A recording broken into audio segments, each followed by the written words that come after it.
from State Farm Stadium in Glendale, Arizona. It's Week 2 of the NFL on EA Sports. 2 1-loss teams set to lace it up. This ought to be fun, and we're underway on EA Sports. And he'll be stopped right around where he would have been had he gone down to a knee, maybe a yard shy of there at the 24. So out come the Seahawks now for their first possession. And a glance here at their quarterback standing 6'3". If you just break it down in individual terms, he played really well last week. 0 interceptions, 3 touchdown passes. Not a whole lot more he could have done to win that game. But you know something's funny when we talked to him. All he focused on were throws he missed, other opportunities that didn't get done. Good sign of a leader. Great sign of a leader because they didn't win, and that's all he cares about. And he tried to bounce it outside, but they'll stop him behind the line. Call it a full 3 yards in the wrong direction there. Brings up second down. Nice play right there to stop him behind the line, but I want to see how this defense continues to play him here in the first half. Yeah, we know. You know better than I. He has the ability to take over a game. So what do you do? Yeah, I think you have to make sure that you bottle him in at varying levels. Because if you crowd everyone to the line of scrimmage, if he breaks through, there's nothing but room to run. He had the start to a season a week ago that everybody wants to have. NFC Offensive Player of the Week. Can he do it a second time? He can. He absolutely positively can because of his skill set. When people adjust to him, he has a great ability to adjust himself and make them continue to chase him throughout the game.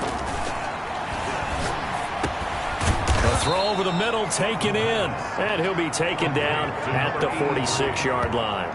7 yards, the pickup there. Nothing fancy on first down, but a very consistent type of a play. Hit that slant. A lot of people call it an extension of the running game, and it can be if that pass is completed, because you hit a guy on the run like that, he often can go for big yardage. Sets him up nicely for second down, staying ahead of schedule. And he'll get it out to midfield. Let's say, they'll spot it right at midfield at the 50. They'll get 3 as the drive continues. It's a first down. 3 on the play. The numbers for him from a week ago.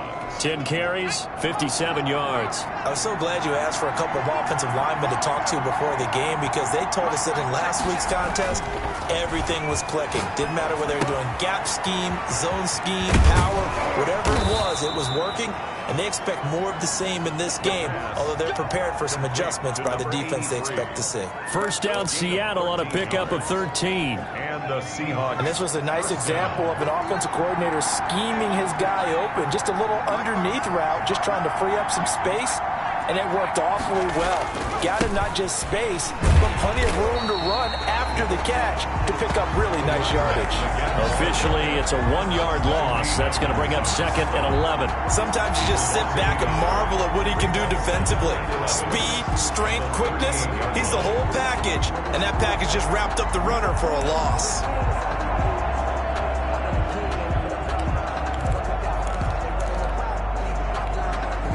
The 38-yard line, second and 11.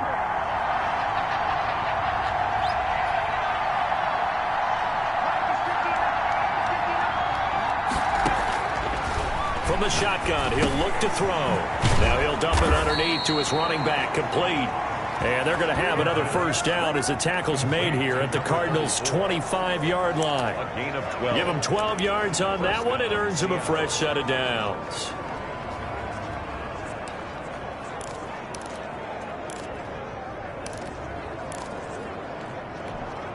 First and 10, and they've got 3 tight ends out there. A jumbo package look.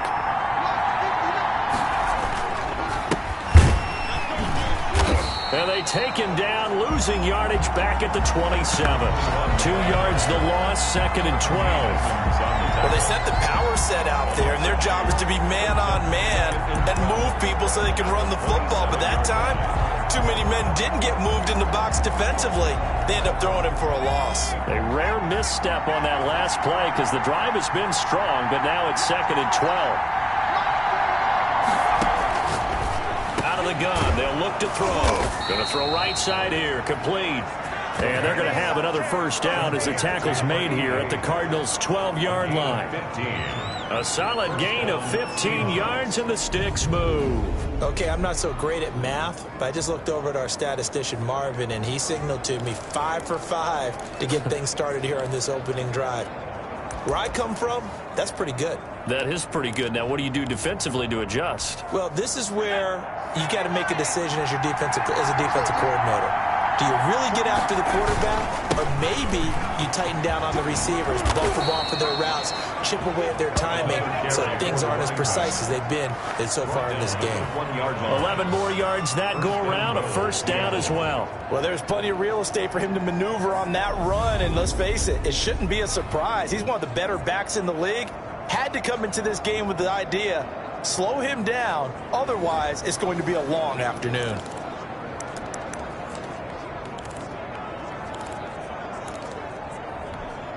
A terrific opening drive has them knocking on the door, first and goal. They'll try to run this one in, and he is going to be stopped cold behind the line of scrimmage.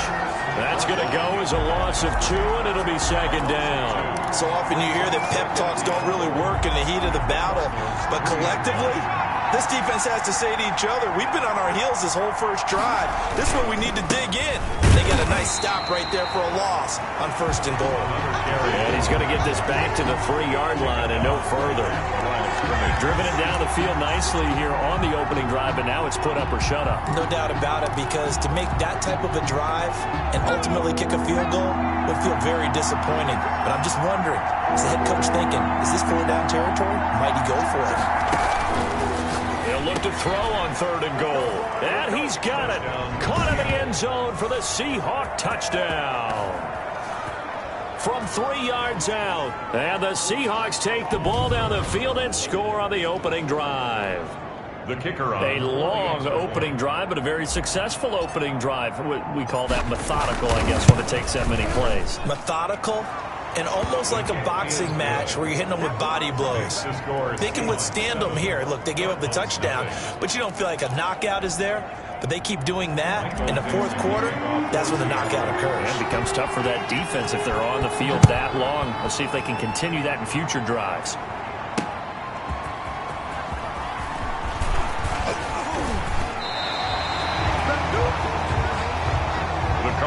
Here come the Cardinals, and it is Kyler Murray from Oklahoma who leads them out. And no excitement, unless you're on the defensive team of last week, in his numbers. Because the only excitement he really generated was the one interception he threw. Yeah, no touchdown pass. Yeah, and his team wasn't real thrilled about that. And they lost the game. So, I know this week has been tough on him because he's been working hard. Fundamentals, footwork, finding the right targets. And bottom line, how do they get a win? They'll run with Hillman here to begin the drive. And he'll get about 4 across the 30 to the 32. Well, it's time for them to be good teammates right here. And what I mean by that is possess the ball for a little while. Get at least 2 first downs. Give their defense a chance to settle down a little bit after they give up a touchdown. On second down, Hillman. And this time not as successful as he'll get back to the line of scrimmage and no more.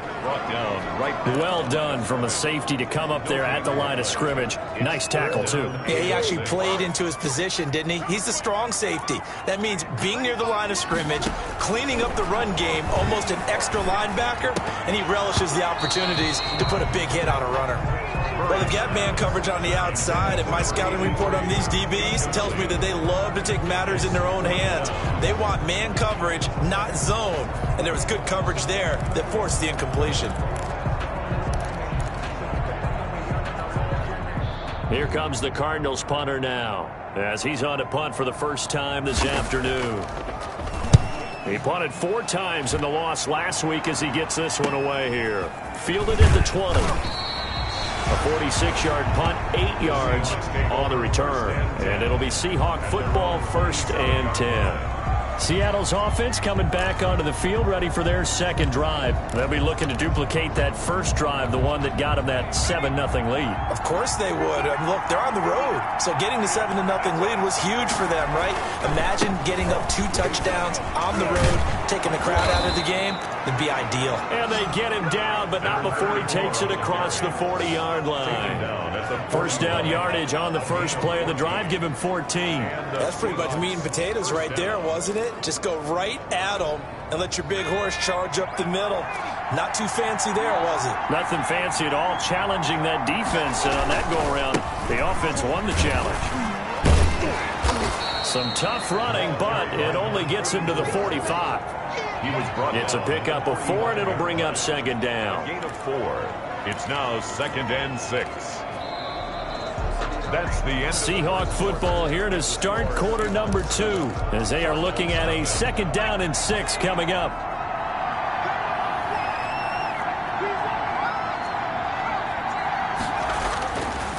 They'll look to throw.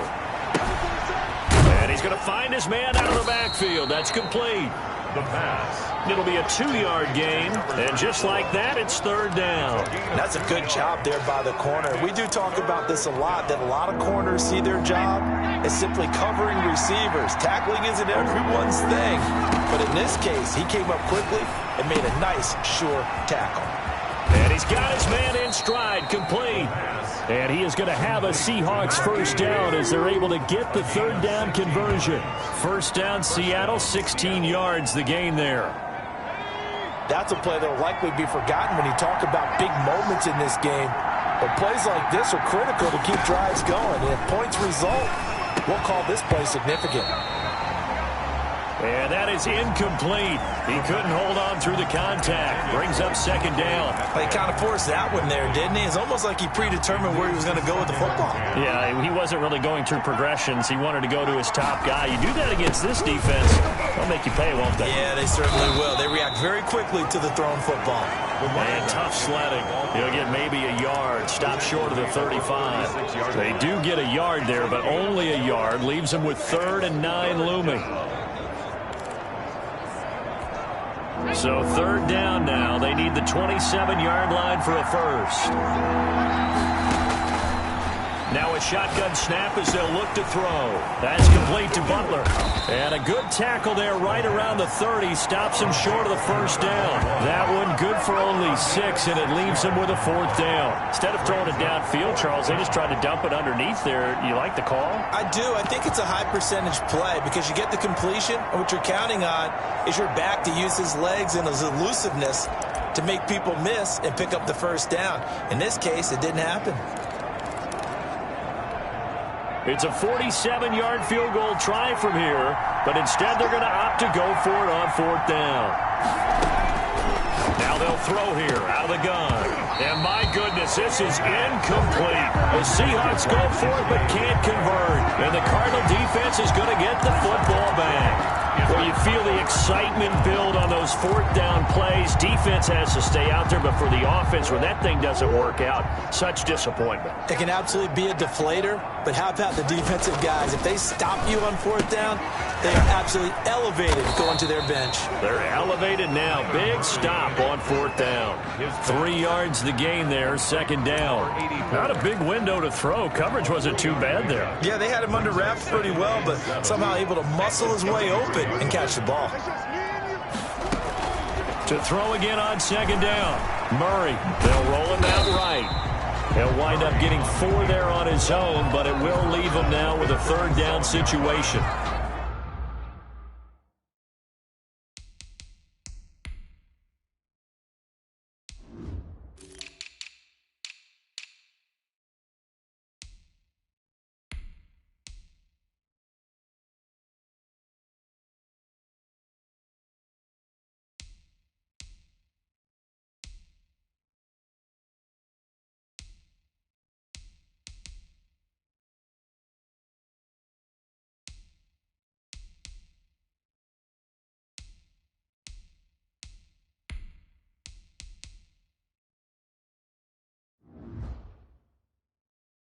It's a gain of 4.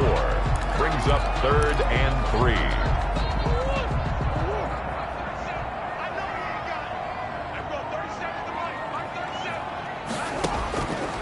from the gun. Murray. And this is going to be incomplete. The passing game not in sync here early. And now it's 4th down. Looks like a second empty possession to start the game, and certainly not the way you want to start when you're coming off of a loss last week. Every team talks about starting fast. They're hoping on their next possession it can be a delayed fast start and get them going. Illegal block in the back. Return team. Oh, why are we doing this? So this will be accepted as it moves the offense backwards. First down.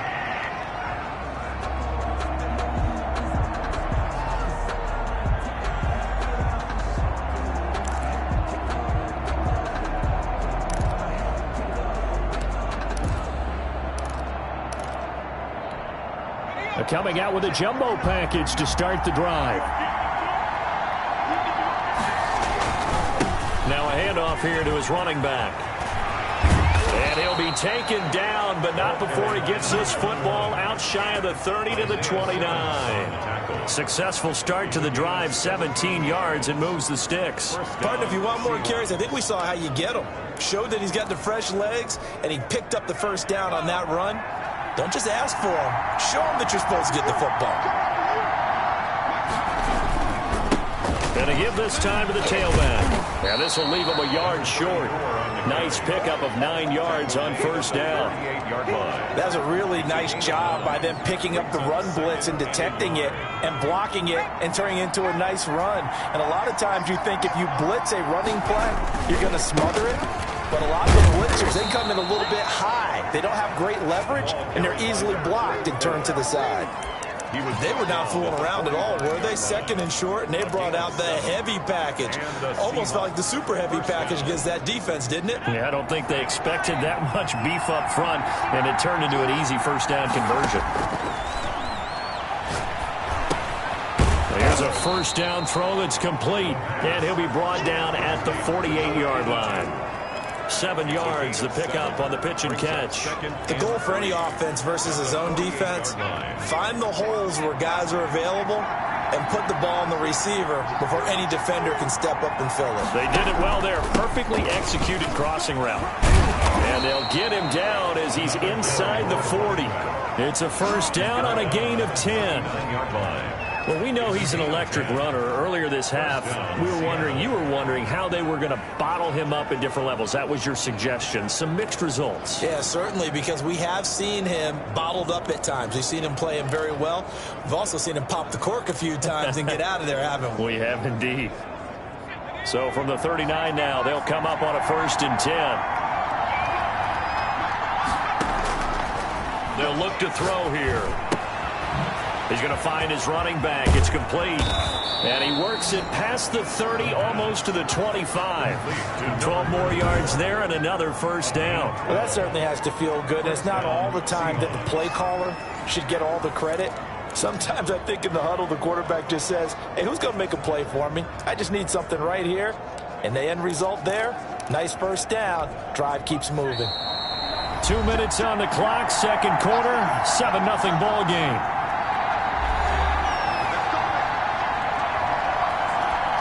A reminder coming up at halftime, we'll head to Orlando. Standing by there, Jonathan Coachman. He'll have stats and scores from around the NFL in this second week of the regular season. Tremaine Edmonds, the linebacker, able to break that one up. They've given up a few first downs on this drive, but getting the incompletion there, that should give them something to build on and maybe turn the tide. 2nd and 10 now from the 27. And he'll give it here to his running back. And he'll be tackled at the 23 after a gain of 3. Pretty good little two-play sequence there. You force the incompletion, then a very short pickup. Yeah, now maybe you bring in an extra defensive back or two because you want to try and defend on 3rd down. They like to play those nickel or sub packages, don't they? This will be the 8th play of the drive. It's 3rd and 7.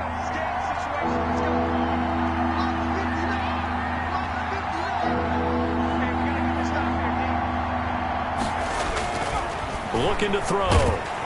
Nowhere to turn this time, and he goes down. Sacked back at the 29. The Cardinals going to use the first of their timeouts as they'll head to the sideline and talk over what to do next. So out now is the Seattle field goal team. This one from 46 yards out. And this one is no good. He missed it. And this score will stay right where it is. That keeps the score Seahawks 7. Everything looked good. Good snap, good hold. Sometimes, though, the ball just doesn't want to go where you want it. And this one winds up no good. Ready to go with their next drive, and at the line, the Cardinal offense. And this is their third drive. Maybe the focus right now not so much on points, but getting their first down. And when you start off a game, you don't even think that's an issue, do you? But you go a drive, a second drive, no first down, that becomes an issue. Now you got to think about, okay, what type of play calling do I have to do to get us in a spot to pick that first one up? Partner, it's often that man coverage is easier for a quarterback to run against. You get your receivers going downfield. Those guys are staying with them, and oftentimes they have their back to the quarterback, which opens up a lot of space and room, and they don't even know that he's taken off with it. What a big-time pickup on that play. It's a short one here, complete to his tight end. They'll contain him to just 4. Second down. Well, they were unable to make anything really big out of that, but it's not a bad idea to find your tight end and give him an easy completion and keep moving things forward. Almost as bread and butter as a good running back dive play. And this is going to be caught, but they'll say out of bounds. So it's incomplete. Holding offense. So that one a hold right guard. And you understand why offensive and defensive linemen probably go to martial arts schools and work on their hands so often, because that could be the make or break difference on a play. This time he had to grab a jersey in order to make the play happen. Got caught for the penalty. Call it a gain of 12, but of course not a first down due to the previous penalty. Well, they were handed great starting field position on this drive, but now they face a 3rd and 4. Flushed out right. He may try and run for this. And he will reach the 8-yard line before going out. They're able to convert on 3rd down, and that sets up a 1st and goal. 1st and goal at the 8-yard line. So with 2 ticks left here in the half, on is the field goal unit. From the right hash, and this one just a chippy. And his kick is good. And that will do it for this first half. All right, hang on. We'll jump over halftime. Michael Dixon to kick off for Seattle. It'll be the Cardinals who get the ball first. They trail here as we resume action in the 3rd quarter. And this will not be returnable. It's out of the back of the end zone for a touchback. So here's the Cardinals offense now as they get set to start this 3rd quarter. And with the way this offense has played thus far, to be frank, they got to feel pretty grateful to be in the ball game. I would agree with you totally, because they've done all of nothing offensively in this game, yet they still find themselves in a position on this drive where a touchdown can give them the lead. They need to take advantage of it. And they're still looking for that first touchdown here in the 3rd quarter. All they have so far, the field goal. 3 yards on the pickup there, and it'll be 2nd down. I have to think a major focus of the halftime meetings had to be figuring out how to create space for the running game to get operating. Well, what you pointed out to me at half seems accurate. That line has struggled to sustain blocks. Yeah, I would agree with that totally. They've got to focus on staying on their double teams at the first level, make sure that block's secured before they slide off and try and chip someone at the 2nd level. It's just a gain of a couple there on the scramble, and now it's 3rd down.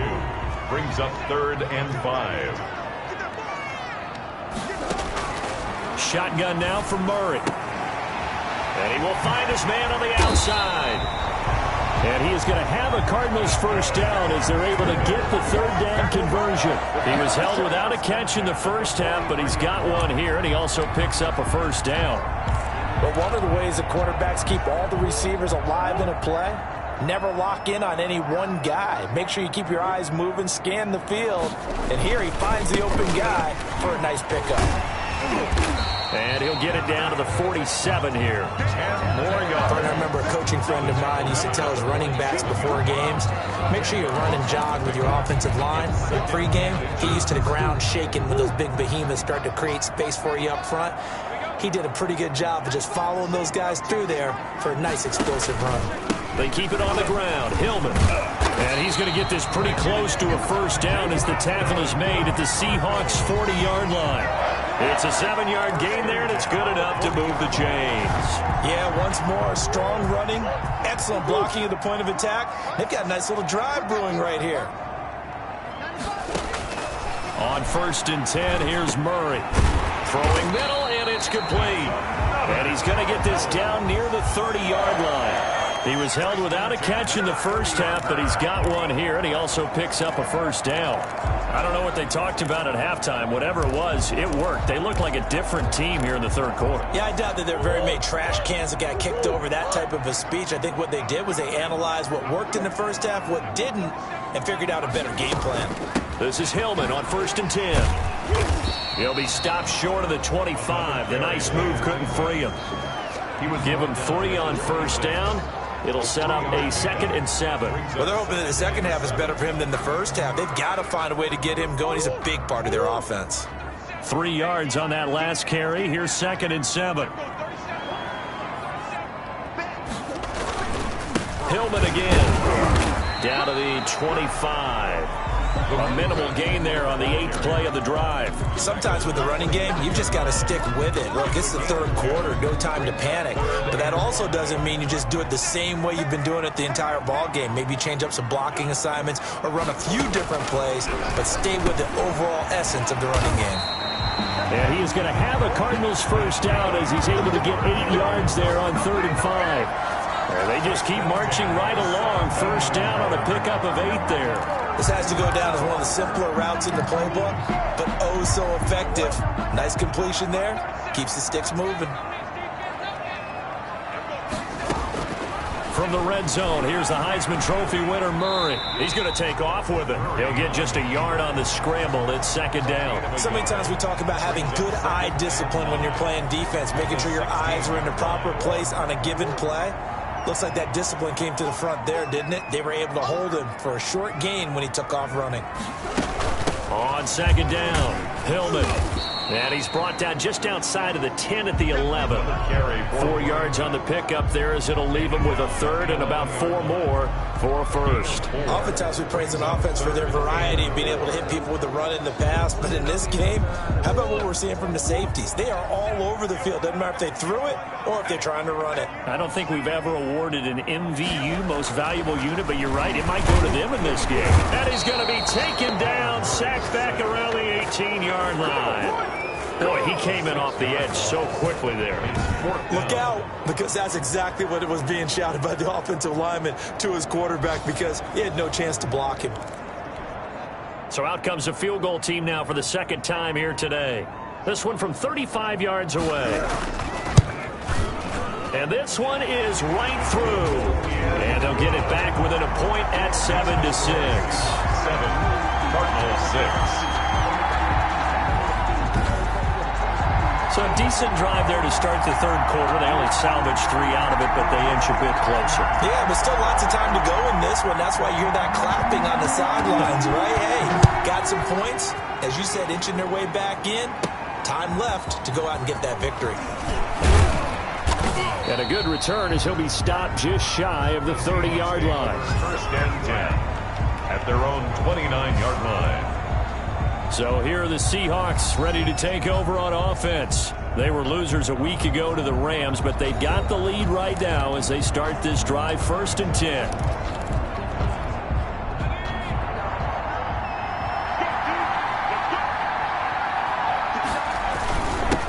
Now a handoff here to his running back. And he'll slip his way up across the 30 to the 32. Tremaine Edmonds there to bring him down. Well, any lane that might have been open there was closed pretty quickly, and that was because the defensive front, they won that battle at the point of attack at the line of scrimmage. They used great leverage, held their spot, and stacked him up. There's a ball thrown right side and complete. And he's going to get this deep onto Arizona's side of the field. A big play there on the catch and run. 61 yards. Well, partner, I'm not sure how this drive's going to end, but how about the way they flip field position there? A nice attacking play that picked up a heck of a chunk of yardage. And they've got 3 tight ends here on 1st and goal to add some extra mass. They'll drop the throw. Buying time to his left. Toward the end zone, but that's going to wind up incomplete. So much for the best laid plans and best designed plays. That was good coverage along the sidelines. No place for that one to get in there. It sails incomplete. To the end zone, but knocked away and incomplete. The intended receiver was DK Metcalf, and now it's 3rd and goal. Receiver coaches preach to their guys all the time. Separation, that's what's going to make the play successful. That time there was very little, and I think they were actually fortunate that it was only knocked away and not intercepted. They'll look to throw again. End zone caught. Touchdown, Seattle. A 7-yard touchdown grab. And the Seahawks add on to their lead. No surprise there. 3rd and goal down here. That's where they're going to look for their tight end. Yeah, you want that big guy running his routes because it doesn't matter who they cover him with. If it's another big guy, he might use his bulk against him. If it's a shorter defender, he might go over the top. Either way, you tend to find a little bit of a mismatch in that area. And it's up. It's good. Our score, 14-6. So that drive spanned 5 plays. And the Seahawks capping it off with a touchdown.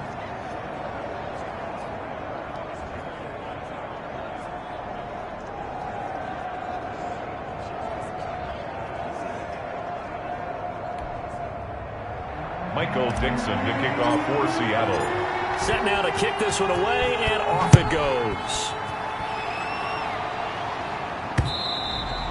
And they will not get a chance to return this one as it's through the end zone for a touchback. The Cardinals offense now works their way back onto the field. And here we are almost through 3 quarters of play, and this passing game still has not really found any kind of rhythm. Put it mildly, because they're not even over 100 yards yet. And in today's NFL, where it's a pass-first league, that is quite surprising. Not many teams patient enough to stick with the run. Everybody wants to advance the ball through the air. They've got to get their timing back. Flush to his right. He finds an opening past the 40 and brought down across the 50 to the 49-yard line. Big yardage there on the scramble. It gets him a first down. On that play, as you saw the route start to develop downfield, I got the sense that maybe the run would set up for him, and he took full advantage of it and got a big gain on a busted play. Well, they'll run it here on the jet sweep. And he is met at the line of scrimmage, and he goes down right there. Jamal Adams there. And defensive back Jamal Adams in on the stop. Brings up 2nd and 10 at the 49-yard line.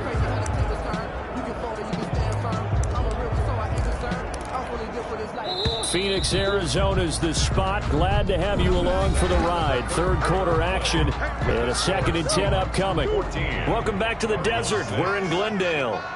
It's Cardinal football, but they trail here as we get set to bring you the 4th. And, oh, no, he lost the football. And the Seahawks have picked it up. And they are going to set up shop at the 40-yard line. Fumble on the play. Recovered by... Every week we hear talk about create turnovers.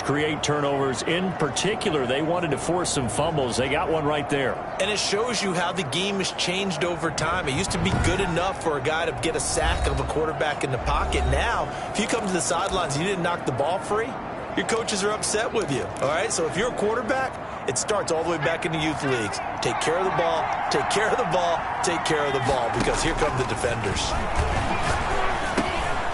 Now a throw here to his running back. And they're able to get this one past the 30 down to the 25. It's a gain of 15. First down, Seahawks. Well, it may seem a little unorthodox to some people. Got the lead, 4th quarter, yet he's still firing away. I think he believes that's the best way to go ahead and win the game. Yeah, a lot of coaches say, let's just run the football, be conservative.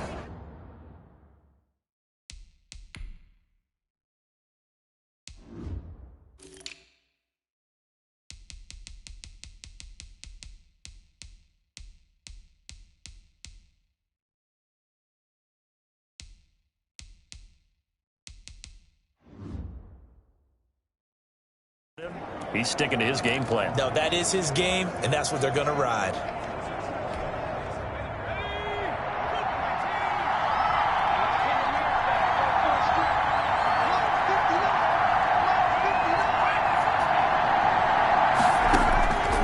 Now on first down, he'll drop to throw it. Wide open receiver complete. And he will be brought down at about the 6-yard line. That puts him in excellent position, first and goal after a gain of 19. Not only have they completed a couple on this drive, but they peeled off some pretty good chunks of yardage, too. Absolutely great start. 2 nice plays in the pass game. Now can they continue to feed off that?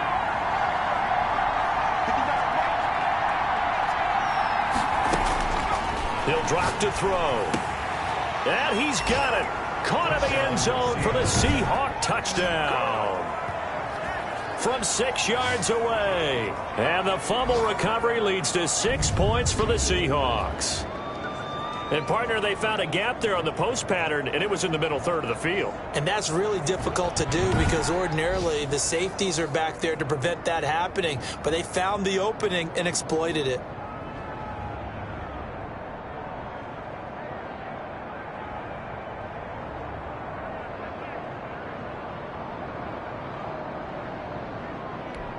No going for 2. They'll kick the point after. It's up and good, and that'll make the score 21-6. Scoring summary, 3-play drive. And it all culminates with a Seattle score.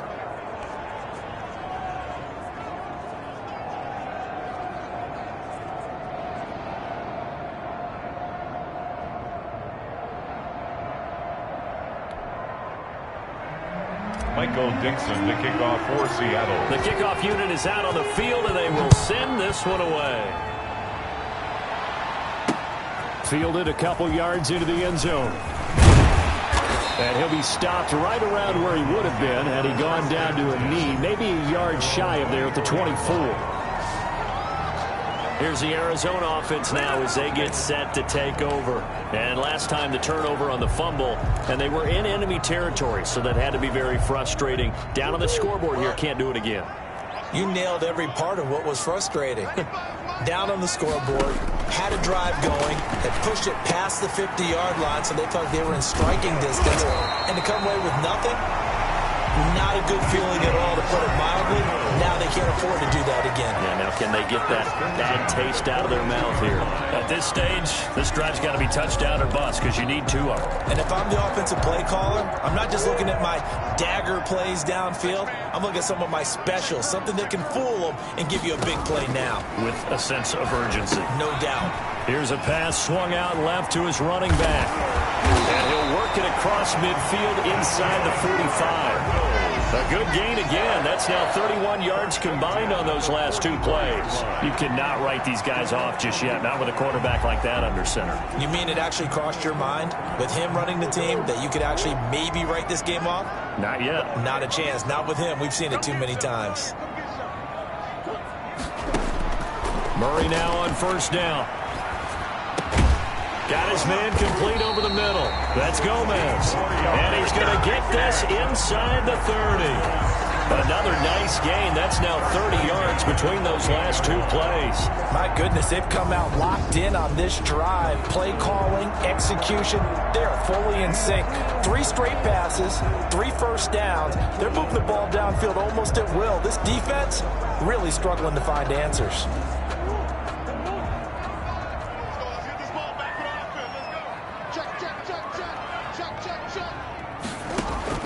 Throwing on first down is Murray. And nowhere to fit that football in. It's knocked away and incomplete. Quarterbacks work all the time on manipulating a defense with their eyes and their head movement. In this case, he just stared the receiver down. That allowed for excellent coverage, able to knock that one away. So now they'll come up on 2nd and 10, once again from the 28. Throwing again. Murray looking left side, and he's got a man. That's Gomez. They get 6. That'll leave them with 3rd and 4. You got the big lead defensively. Willing to give them that underneath stuff, right? And this is why you work on your tackling. Tackle them after the catch, inbounds, keep the clock running. Just go ahead and bleed the game out that way.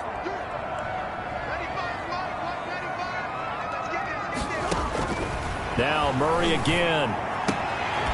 He's going to hit his man out of the backfield, complete. And he is going to have a Cardinals first down as they're able to get the third down conversion. A gain of 10, first down, Arizona. Now, correct me if I'm wrong. Yeah, you're down 2 scores. I don't think you need to rush just yet, but you can't take your time either. Yeah, even if you don't want to commit to full 2-minute offense, you have to up the tempo, up the urgency. Maybe you're starting to call 2 plays in a huddle each time you snap the ball. On first down, Hillman. And this time they were ready for him as they'll stop him right at the line of scrimmage. No gain on the play there, second down. Defense simply not fooled by the draw there. Well, they were thinking run to begin with, and what they tell their defensive linemen is play the run on your way to the quarterback. If someone shows, go get him, and that's exactly what they did. They'll keep it on the ground. Hillman, and a pickup of about 4 down inside the 10 to the 8-yard line. Well, they certainly had success throwing the ball on this drive, and not as much running it as we just saw once again on that last play. Stopped after a very short gain. But I wouldn't abandon the run totally, because otherwise, pass rushers just tee off on your quarterback. Makes it very, very difficult for him in that situation.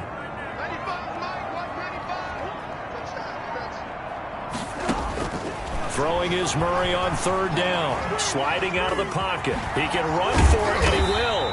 And he won't have the touchdown, but he will have the first down as he's tackled at the 2. 6 yards on the pickup, and it leaves him with a first and goal. Now that's disappointing for the defense. They had the advantage, had excellent coverage all over the field, but they let him get away, scramble, and pick up a first down, and inside the 5-yard line.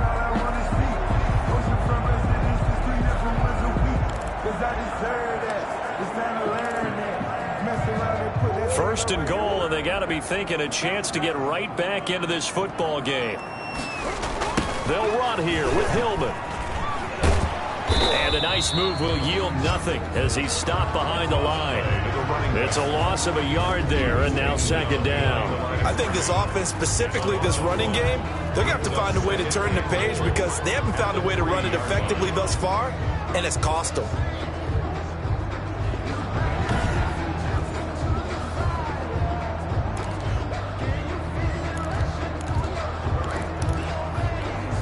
Three red zone trips have yielded just 2 field goals for them to this point, so they'll be searching for something more on second and goal here. They'll look to run with Hillman. And that play going absolutely nowhere as he's belted before he could get out of the backfield. That'll set him back with a loss of 3 on the play. And that'll make it third and goal.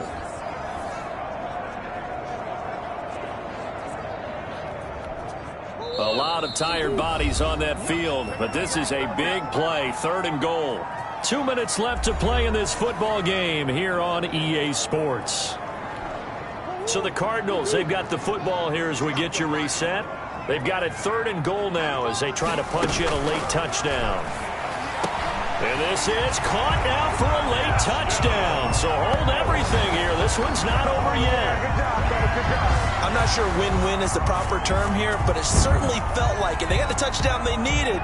But if I'm on the defensive side of the ball, okay, you got the touchdown, but it sure took you a long time. Yeah, because offensively there, you're probably hoping for a 1 to 5 play drive. That one ate up a little more time than they were hoping. You're exactly right. And if you have that 1 to 5 play drive, you actually build up momentum and even more hope.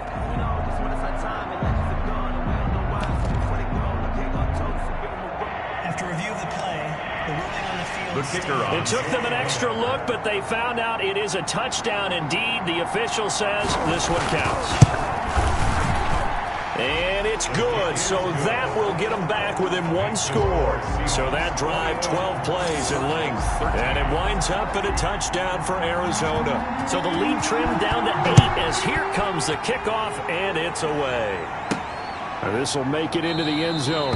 And he'll just take a seat, and the drive will begin at the 25-yard line. At their own 25-yard line. Seattle now ready to march onto the field. And this game not quite over yet. And we'll likely see them take all 3 timeouts defensively, so they can't just kneel this one out. They're going to have to try to run a few plays.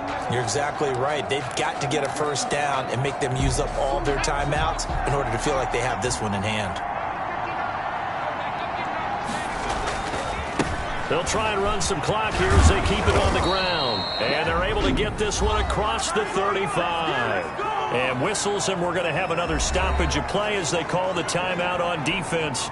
with 1:53 left. And not totally home free yet, but it's looking good as they come up 1st and 10. Going to give this time to the tailback.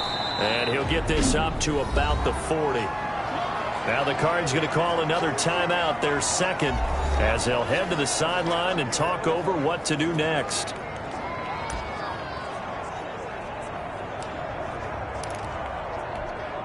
The first down run got 5. Here's 2nd and 5. That one looks like he'll throw here. This one into the hands of Metcalf. The Cardinals forced to burn their 3rd and final timeout, and they'll be disappointed to have to burn one there after giving up the first down.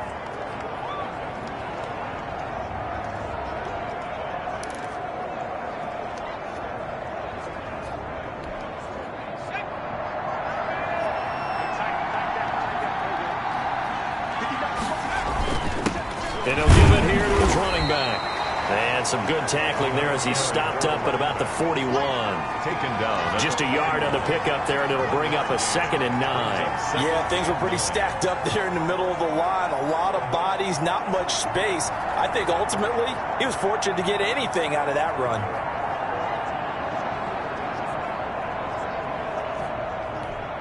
The run only got a yard. Here's 2nd and 9.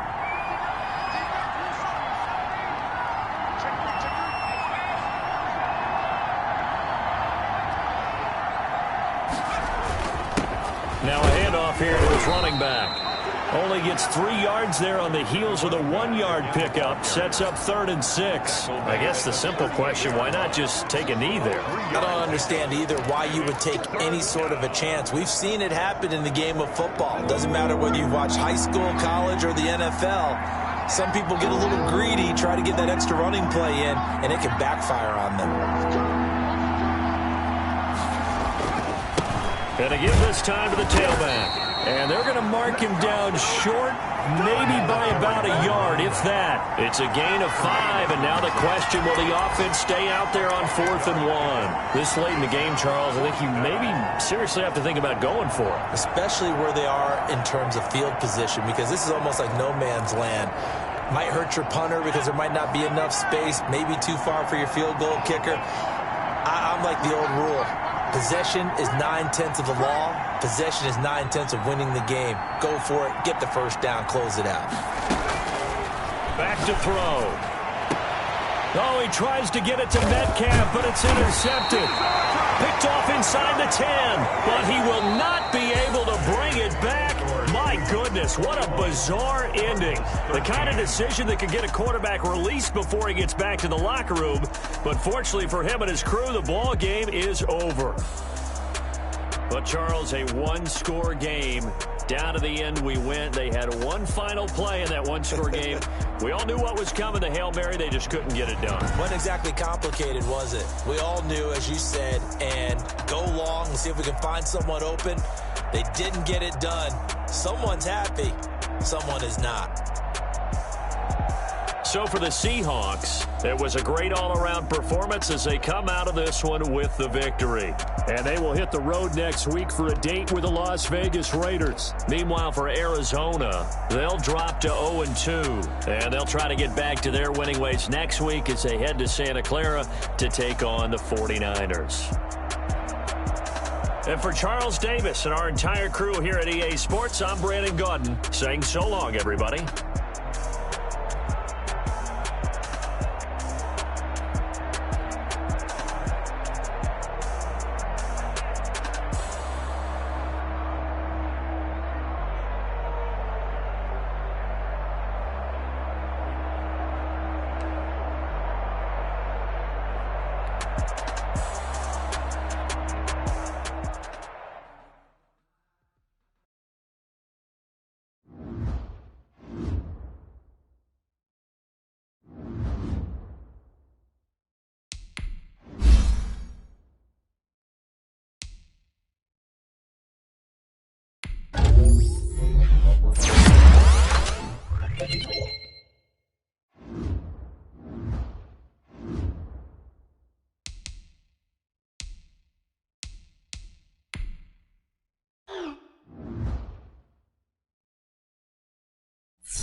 Today,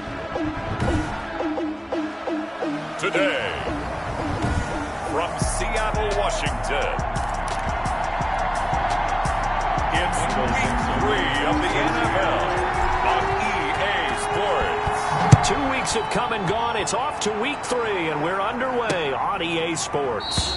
And he opts to not bring this one out. The first drive will start at the 25. So here comes the Raiders offense now onto the field.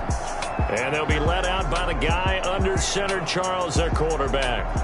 And I thought it was a really nice performance last week by him. 3 touchdown passes. I think that signifies exactly what he was getting done. He did have the 1 interception. But that's the ratio you say you're okay with, right? If you go 3-1, you're going to be pretty happy over the course of the season. And let's face it, he'll never blame the receiver publicly. But behind closed doors, he probably told his agent, hey, what's the deal? I should have had a perfect game. Here's a play fake as they set up to throw. Oh, the ball comes out on the hit, but they'll say it's incomplete. Pressure, and that's certainly going to be a key to this game going forward. And that time, they were able to get in there and influence the throw. Remember, quarterbacks got to get rid of it. They don't have the Tucker rule that they can fall back on anymore. And 2nd and 10, he'll look to throw again. And with a flag down, he goes down. So they're able to sack him. Now the penalty looks like it could be holding. Let's find out. So they will take the sack instead of the penalty. And it takes another down off the series. But the biggest one of all, do you want to tell the guy who just got the sack that it no longer counts? No. No, not at all. So following the holding call, what can they do here on 3rd and long?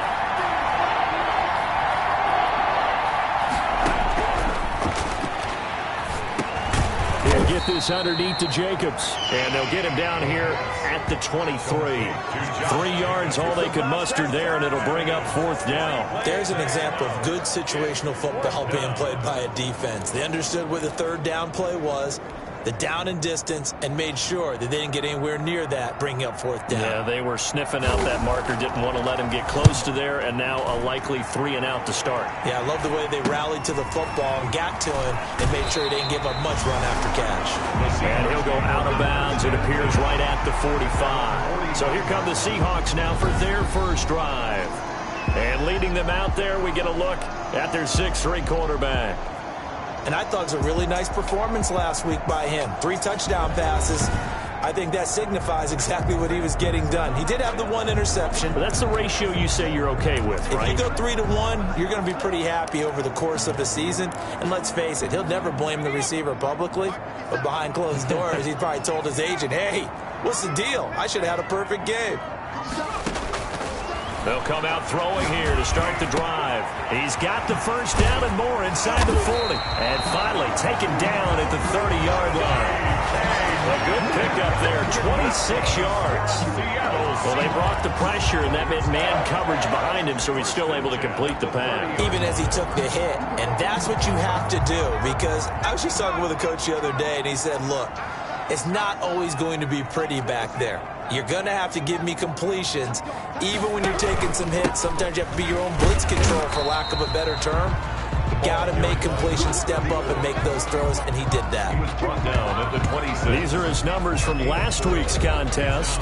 19 carries, 83 yards. Are we playing old school football now? We've got the top 10 rusher in the league. He's sitting at number 10. But he has a chance to move up with a big-time game. So expect that offensive line every time they go to the bench and tell the offensive coordinator, let's run the football. And he'll be tackled at the 23 after a gain of 3. 3 yards is half of what they needed. Now can they get the other 3 here on 3rd down? 3rd and 3. They'll set up a throw. The Raider defense strong on that one in coverage, and now it's 4th.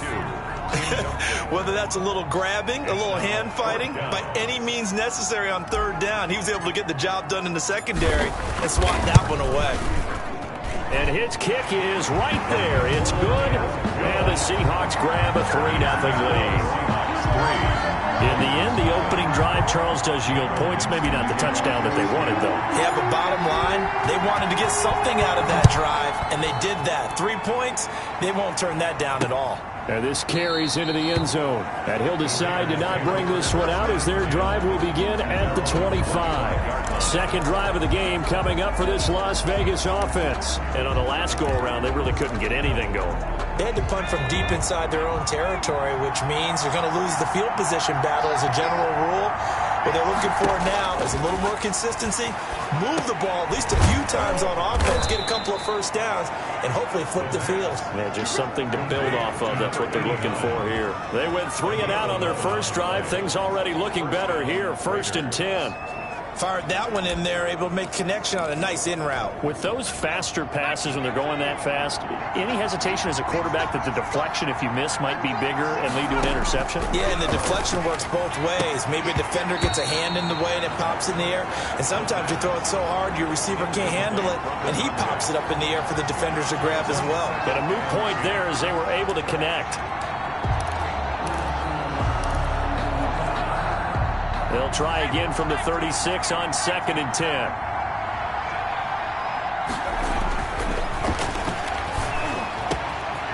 Now this one to his tight end out on the right side. And that'll wind up moving the chains again as the tackle's going to be made at the Seahawks' 44-yard line. That one a gain of 20 and a first down.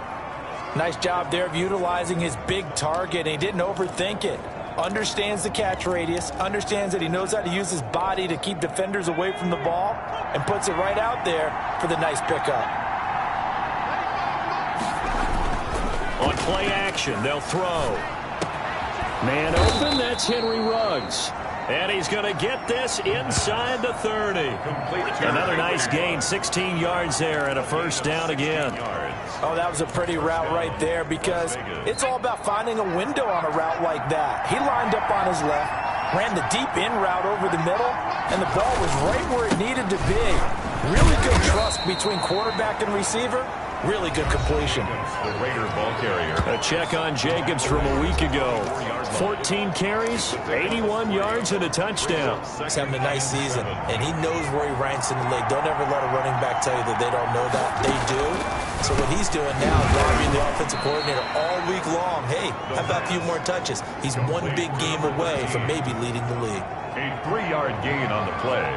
Brings up 3rd down.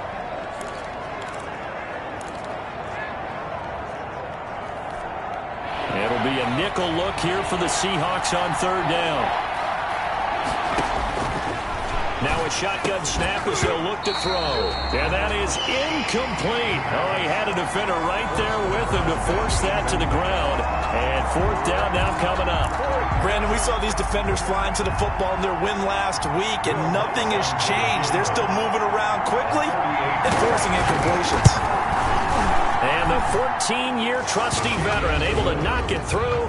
And that will tie us at 3-3. So chalk that down as an 8-play drive capped with a field goal. Yeah, as a friend of mine used to say, they were moving and grooving for a while, but they couldn't keep the momentum going enough to get a touchdown out of it. And this return will net positive as he gets past the 25 and up to the 27-yard line. 27-yard line. Seattle's offense coming back onto the field, ready for their second drive. And after the field goal last time, we'll see what they can get here. At least they got points out of the last drive, Charles. I never met an offensive coach that didn't want to drive to end with a kick. Most of them wanted to end with a PAT, right? In this case, a field goal, they'll take it way better than the alternative, which is a punt. Yeah, but you've met fan bases that wanted that, that weren't happy with that field goal. I haven't met a fan base yet that wants to drive to end with a kick, other than the extra point. That's it. And he'll give it here to his running back. And he'll bring it up here to right at the 40-yard line. 6 yards to pick up, and that's a first down. A quick burst there, and he nicely bit off a pretty decent gain. 3 tight ends in the ball game here on 1st and 10. Now a handoff here to his running back. He'll take this from the 40 up to the 45 for a gain of 5. He was brought down. That's a really nice, tough run inside, and they gained 5 yards on it. And to be frank about it, most offenses don't expect to get 5 yards on a play call like that. So when they do, they go back to their huddle with a little pep in their steps. They're starting to think that they're starting to dominate the line of scrimmage. And he takes it down deep into enemy territory. That's a big-time pitch and catch right there. Partner, I remember the days when quarterbacks would try this. They were holding their breath. But nowadays, they're counting on their receiver to be just a little bit better than the defensive back when it's one-on-one and the ball's in the air like that. It looks like a jumbo set with 3 tight ends here for 1st and goal. They're going to look to throw to the goal line, but it's incomplete. When you run in the slant, timing is everything, and against that man coverage, there was no space available, and incompletion as a result.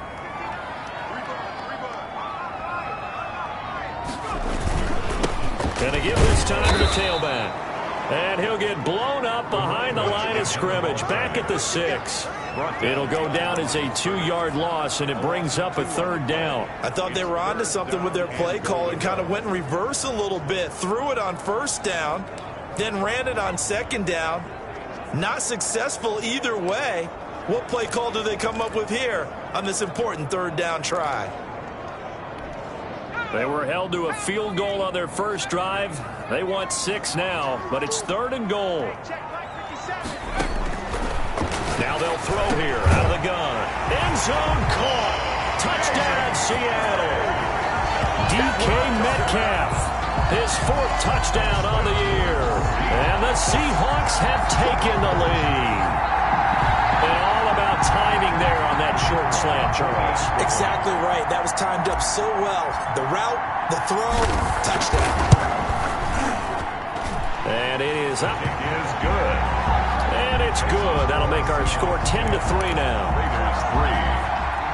Michael Dixon to kick off for Seattle. Out is the kickoff unit as they run up and send this one away. This taken in about 4 yards deep. And no effort to bring this one out. It's a touchback. At their own 25-yard line.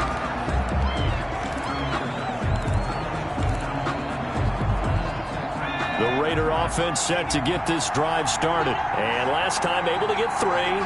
It's not what they wanted. They wanted 6, but they got at least something. They mustered something out of the drive. And he is going to wind up losing yardage here, as that will take us to the end of the first quarter of play. 10-3 our score after 1 here on EA Sports.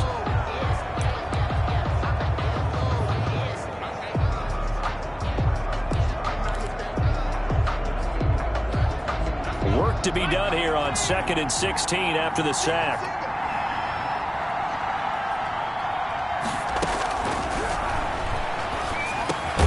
There's a throw over the middle. It's taken in by his tight end. It's a pickup of 12, and that'll set up a 3rd down. And that was yardage that they needed there after the sack on 1st down. They didn't get all of it back, but now they look at 3rd down as a manageable situation, one that they have a much better chance of picking up. Out of the gun now on 3rd down. And that is incomplete. The passing game not in sync here early. And now it's 4th down. Problems on 3rd down so far in this first half. Relatively small sample size, but they're now 0 for 3. And the average in the league, somewhere around 40% on 3rd down for offenses. So what's the answer to this? Either convert them or don't get the 3rd down in the first place. Get your big chunks of yards on 1st and 2nd down. It'll be 37 yards there on the punt. And out will come the offense as they take over. So here are the Seahawks ready to take over on offense. They're leading right now and on the heels of that victory last week against Arizona. 1st and 10 as they start this drive. They'll try and start this drive in the air. Nowhere to go here. He lost the football. But I believe a Seahawk was able to get a handle on this, so this will remain Seattle ball. Much like a running back going through the line, quarterbacks have to be aware of protecting the football as well. He left it exposed that time, wound up having it knocked free, but fortunately, had an alert teammate who was able to get it. Going for Metcalf on the deep ball. But when this ball's tipped and intercepted. Picked off at the 38, and he's able to get it back here to the 43-yard line. Oh, and that's a nice job defensively to get a piece of the football. He's going to pop it into the air, and then it's the tip drill. And good concentration by him to react to it and pull in the interception.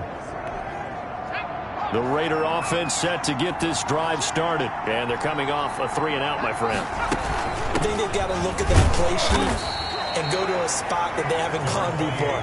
Time to shake things up a little bit to try and get this offense moving. Okay, so how do you do that? How do you shake things up? You look at what you've called before, realize it hasn't worked Go to something else. and maybe you try and find one of those special plays from one of your better players, and maybe try and hit something big and get things going in the excitement area.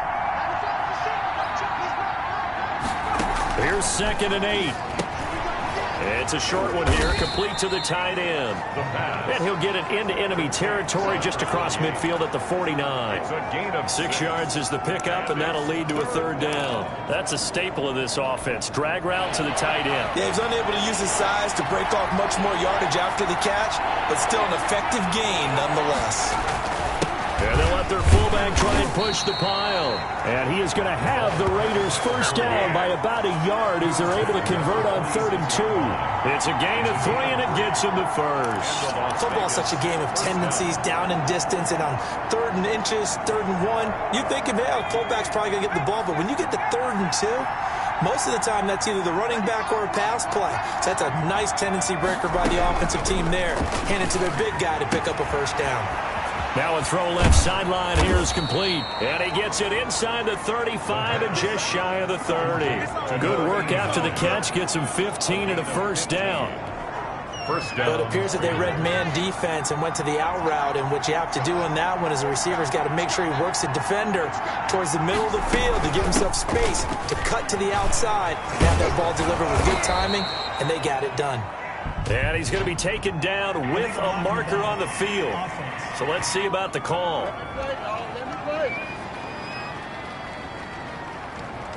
So that one will be accepted. Still first down.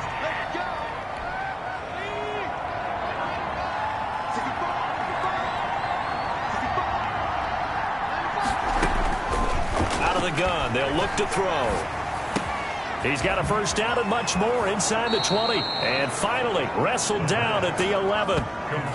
That one goes for 24 yards. 4-yard gain on That was a fun one to watch right there. A nice in-breaking route and plenty of room in the middle of the field. And he was able to get behind the linebackers and grab the completion for a really good pickup. And a short pickup there down to about the 9. Just a yard on the first down carry, so it's 2nd and 9. And this is why aggressive defensive coordinators love to blitz. It wreaks havoc because they end up taking their attention to the blitzers, freed up the D lineman to make the play. 2nd and 9 now. And he's going to go down. Sacked right around the 17. A loss of 8 yards. And I'm starting to feel for that quarterback back there. I mean, you know me. Normally, don't have a lot of empathy for the QB, right? In this case, definitely he's been under constant duress this entire game. I don't know how he's surviving back there. And to think, there's still a long way to go in this football game. And that's going to be incomplete. The contact there enough to jar that ball free, and it brings up 4th down. Even without a ton of pressure in his face, it just shows how difficult it is to pick apart his own defense. Those guys are sitting back, and they're not playing receivers as much as they're playing the eyes of the quarterback and when he delivers the ball. No problems in the field goal department so far. He's 2 for 2. Pretty reliable here in this game, isn't he? And to me, that bodes well for them. If they need him late in the game, his confidence should be sky high. And up to about the 26-yard line, just across the 25. First and 10 at their own 26-yard line. Here comes the field general leading his offense back out there for the next possession. He's got the lead here in the 2nd quarter. He's thrown the touchdown, but also an interception. As a quarterback, does that interception, even though you're playing well, your team's got the lead, does that always stick in the back of your mind a little bit? For the best ones, it just upsets them that they did that because they don't think there should be any blemishes on their record. They think that they're way better than that. So your confidence gets tested a little bit. Being able to go back out there, maybe throw another touchdown, that'll tamp that down in a big way. Yeah, because he's looked pretty good to this point. And that'll be incomplete. Took a pretty good shot as he tried to pull that one in. Couldn't hang on. 3rd down. It's another zone defense. It looks like it's open for possibilities, but he did a nice job patrolling the middle of the field and forcing an incompletion.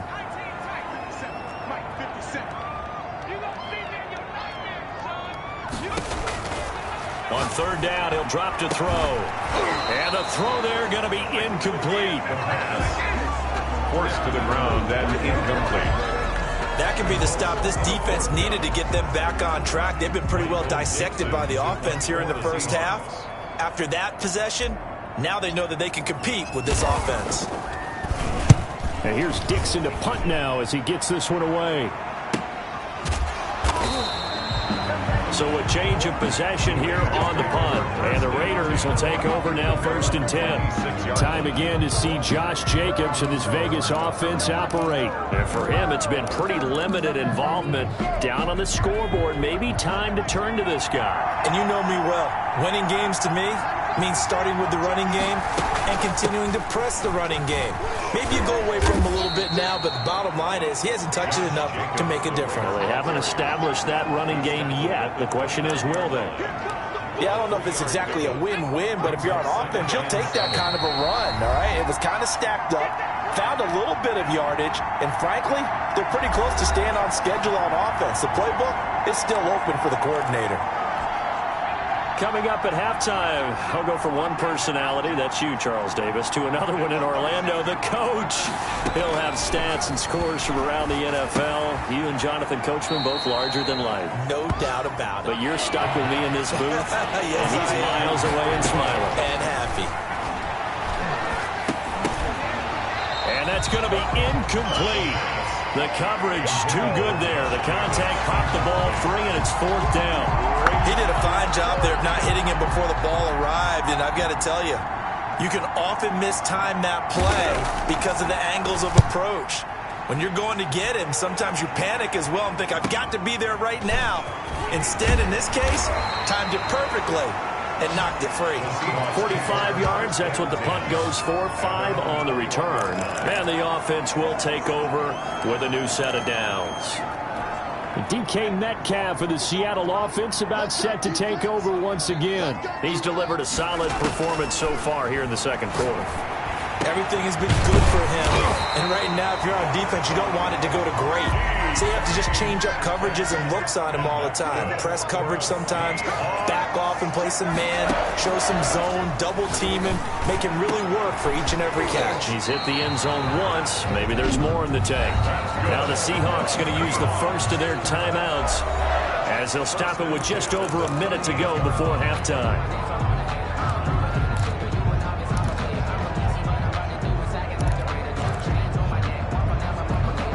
Back-to-back good plays have him on the move on 1st down. From the shotgun, he'll look to throw. And an incomplete pass. That'll stop the clock here with just under a minute to play in half number 1. Incomplete. They work again from the 38 on 2nd and 10. Well, the incompletion, yes, but maybe here not the worst thing in the world? No, not on 1st and 10. It actually gives them a chance to regroup, relax just a little bit. They huddle up, talk it over. Then they get a chance to continue their drive. 9 yards, and that leaves him just short, so it'll be 3rd and less than a yard. Oh, I came to my feet on that one. I thought he was getting close to breaking that one big, but in the end, give some credit to the defense, finding a way to get to him and forcing a 3rd down. Now the Seahawks call the second of their 3 timeouts as it comes with 22 seconds to go here in half number 1.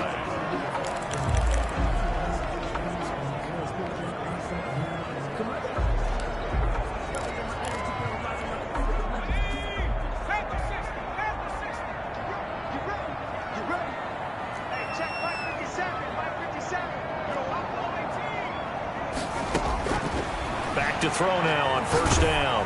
And he takes a shot on the release as this will be incomplete. I think he's got to be careful not to force anything into coverage right there. There weren't really any throwing lanes, but the best part for him, he's got 2nd and 3rd down to fall back on. So after the incompletion on 1st, now 2nd and 10. He'll find Metcalf. And they've got it inside the 10 at the 8. Now the Seahawks forced to use their 3rd and final timeout as they'll stop the clock with 12 seconds to go in this first half. He'll look to throw. And that's incomplete. Clock stops with 10 seconds left. Nothing on 1st down, so the ball remains at the 8-yard line, 2nd and goal.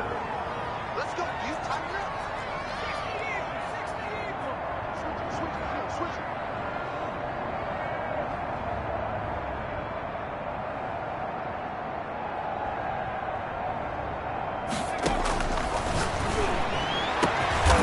he's got it. Caught in the end zone for the Seahawk touchdown. DK Metcalf in the final seconds of the first half. And the Seahawks are able to stretch that lead out a bit further. A lot of people might call this backyard football. Sometimes just understanding who you've got out wide and who you're going to throw it to. Give him an opportunity to go up and make a play, even when contested.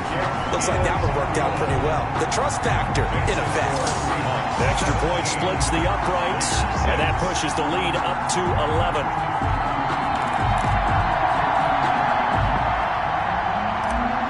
Dixon to kick off for maybe time for one play on offense. 7 seconds to go in the half as the kick is away. Fielded near the back of the end zone. And not wanting to risk anything here late in the half, he'll just take a knee and they'll bring the football out to the 25.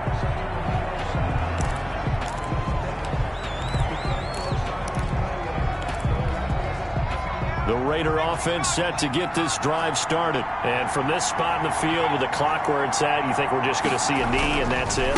And I think in this situation, that's the proper play. But we do know there's some risk takers out there that may want to take one more shot before the clock runs out. Well, the white flag coming out as they line up to kneel on it. So we have reached, and we will skip the highlight show this week. Get right back to this Week 3 matchup. Will Lutz set to kick off. The Seahawks with the advantage, and they get the football first as the second half is underway. And no fireworks to start the half. This will be a touchback. The Seahawks offense now, they get set to go back to work.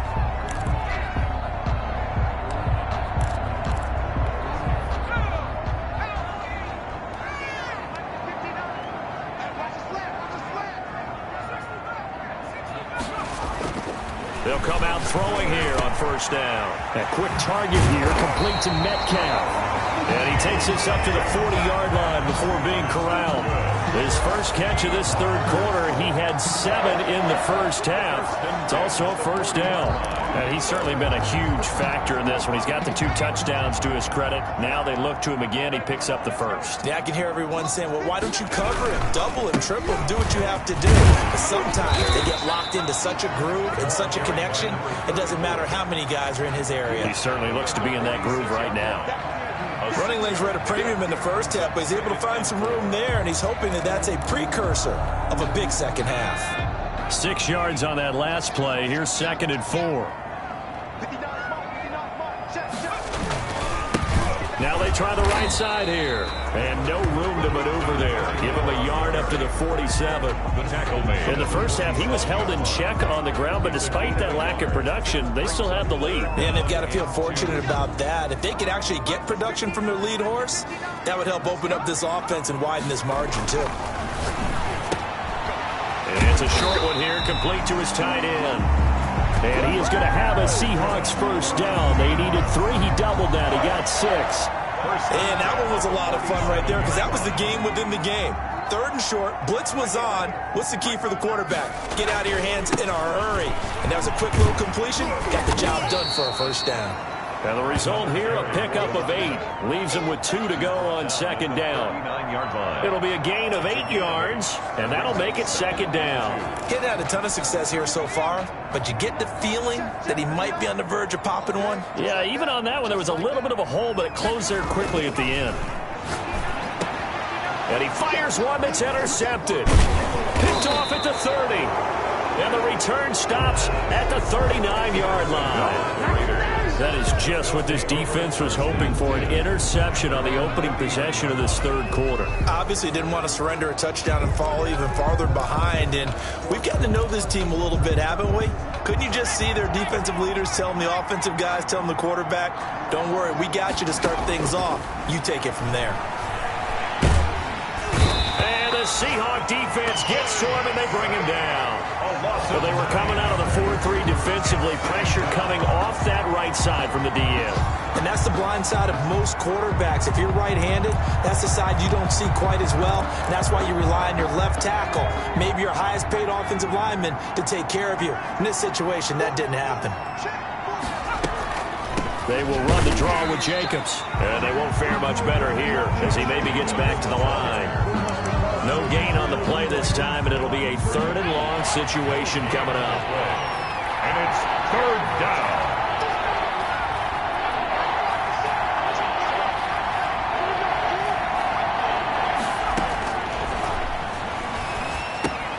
Got a man, and he hits him in stride. And he's going to be stopped here at the 43, and that is not near enough to pick up the first. They get 12 yards back, but it still leads to a 4th and long. They didn't get the first down, but I have to say I do like the call. I like what they were trying to do. Try and hit your receiver on the run and see if he can pick it up. Keep it on his feet, get a little rack yardage. Yeah, but a nice job defensively to get to him and keep him short of the first. And it's taken in at the 9. Call that a 44-yard punt, 5 on the return. And it'll be Seahawk football as they take over deep in their own territory. The Seattle offense now set to come back out on the field. And the interception last time on the opponent's side of the field, certainly not what they wanted. Put it mildly, that is so frustrating because that signifies there's a drive going on. You're in a good spot. Great place to run some of your best offense. Instead, they turn the ball over. They turned the ball over last time. See if they can avoid doing it here. That's a good way to start the drive. 17 yards and a 1st down. Sometimes it's hard to believe, but there are times this game is about patience, isn't it? Has had the game he expected, but that run there, that may get him going. I was just going to say, maybe that gives him a little juice, because you're right, he struggled, especially in that first half. Yeah, and I know the great ones always think to themselves, just hang in there. I'm just one big carry away from busting this open. That's a good start for him. Oh, there's that man again. It's complete. 16 more on that one and another 1st down. And now we get into the psychology of the whole thing, because a lot of teams with a 2-score lead in the 3rd quarter, they almost become defensive with their offense, just playing not to lose. I think with this team, you got to figure at this point, this is a great spot for them to go into attack mode, really try and put the hammer down and finish this one off. Defensively, a solid response after giving up back-to-back 1st downs. Well, sometimes you just have to give credit to the defense. Great job there at the point of attack, holding up. They won their battles at the line of scrimmage, left him no space to try and run. A really nice job swarming to the ball carrier. Now a toss left side into the hands of his tight end. And he's able to take it across midfield before going out of bounds. That catch good for 5. It's 3rd down. Let's just break this down and make it pretty simple. Key to the drag route, letting the play develop, finding the hole in the defense, and giving your athlete, yes, athlete, a chance to make something happen once he has the ball in his hands. And the Raiders call on a nickel set for 3rd down. They'll drop to throw. Throwing right, and that's complete. And he's going to be taken down here with a penalty flag on the field.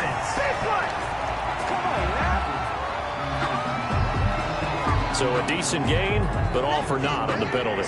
It's too bad, isn't it? They were feeling pretty good about it. The only people celebrating, the guys who just gave up that play. Now on 3rd and long, they'll look to throw. Going for that's caught inside the 20. And he is going to have a Seahawks 1st down as they're able to get the 3rd down conversion. It's a big play on 3rd down for the Seahawks. And even 40 yards. That was an excellent read right there. Saw cover 1. That means it's just a single high safety. So you know if you throw the ball to the outside part of the field, help is going to be a little bit late getting there. And he puts one out there for a big-time completion.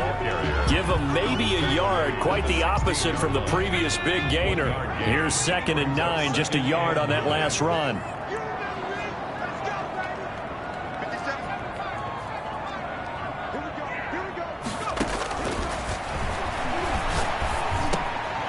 Going right side here, and that's complete. And the Seahawks are going to have a first and goal coming up as the tackle made at the 3-yard line. The pickup goes for 13 and sets him up first and goal.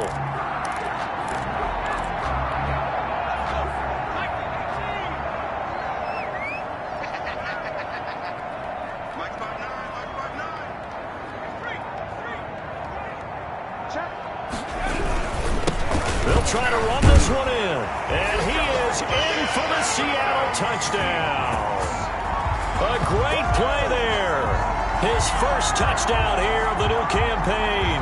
And the Seahawks find a way to stretch their lead. The kicker on. That drive that really increased their cushion felt very military to me. Very precise, methodical, that's one of the words you've taught me. And they just got it done. And slowly but surely now starting to pull away a little bit. Things looking good for them here in the third quarter. Not only pulling away, but you mentioned that slowly but surely. You also drain clock, too, with a drive like that. So you really give yourself an advantage. And this carries into the end zone. And he'll just sit on this one as their drive will start at the 25. 25-yard line. Here's Las Vegas ready to take the field. These guys had to punt their last possession, and that's become too familiar of a refrain. Too many of these drives just wound up going nowhere. But you know how in baseball, when the pitcher gets a base hit and he's on base, they bring his jacket out to him to keep him warm? A lot of times the punter goes to the sideline, puts on sweatpants or a wrap over his leg to keep it warm. He might need a massage from the trainer right now from all the work he's getting. Offense. So some holding over on the left side of that O-line. And I know for the guys trying to move those big defensive people, they'd love for them to stay in one spot, but they move around so quick and so fast that sometimes you just have to grab them. Here's Jacobs, and they're going to get him behind the line yet again as his nightmare afternoon continues. It's a loss of a yard there, and it's second down. A loss of a yard brings up second down at the 16-yard line. Back quite a ways here, facing second and 19. Back now in Seattle, Washington. It's Raider football here, but they're on the short side of the scoreboard right now as we begin the fourth.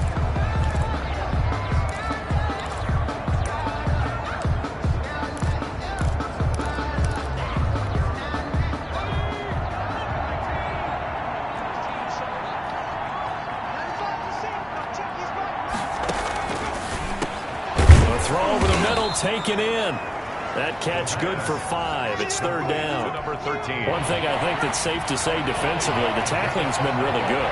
And because of that, it's been very, very hard for them to move the ball because you're not getting the benefits of run after catch. They're tackling almost on the spot. That means you have to run extra plays, harder to move it. They do get 12, but they'll be marked short. And that leads to a fourth down. That was a nicely run slant route, and what the receiver's trying to do is make the defender think he's going upfield for a deeper route and then breaks it off, usually after about 3 to 4 steps, and cuts towards the middle of the field. And now what he's trying to do is use his body to keep the defender away from the football and give the quarterback a really nice target. No reason not to try it there, and they do indeed convert on fourth. So he needed 1. He ended up getting 3. And I really like the way he ran that one, too. That's really intelligent running because oftentimes a running back could get too greedy. Try and hit the home run on a play where you just need a few yards.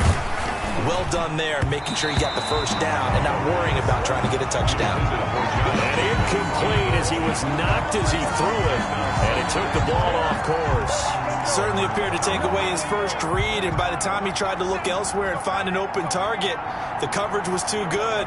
That one falls incomplete.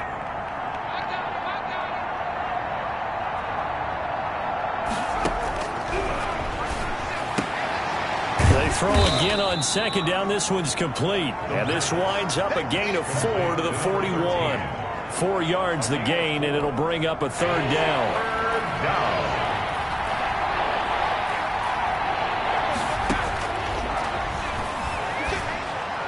And a flag comes in as that one falls incomplete. Well, let's see who this is on.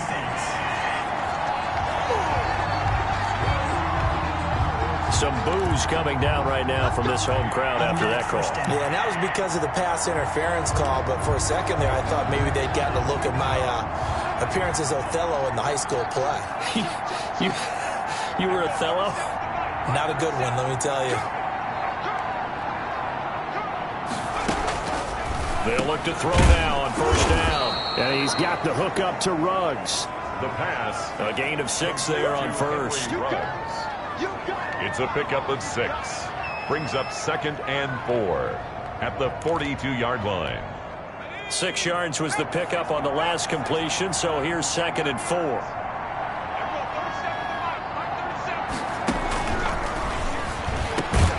Now a quick slant as the throw's complete. And that'll wind up moving the chains again as the tackle's going to be made at the Seahawks' 32-yard line. It's a first down on a gain of 10. First down. They'll look to throw again. That is caught right at the 10-yard line.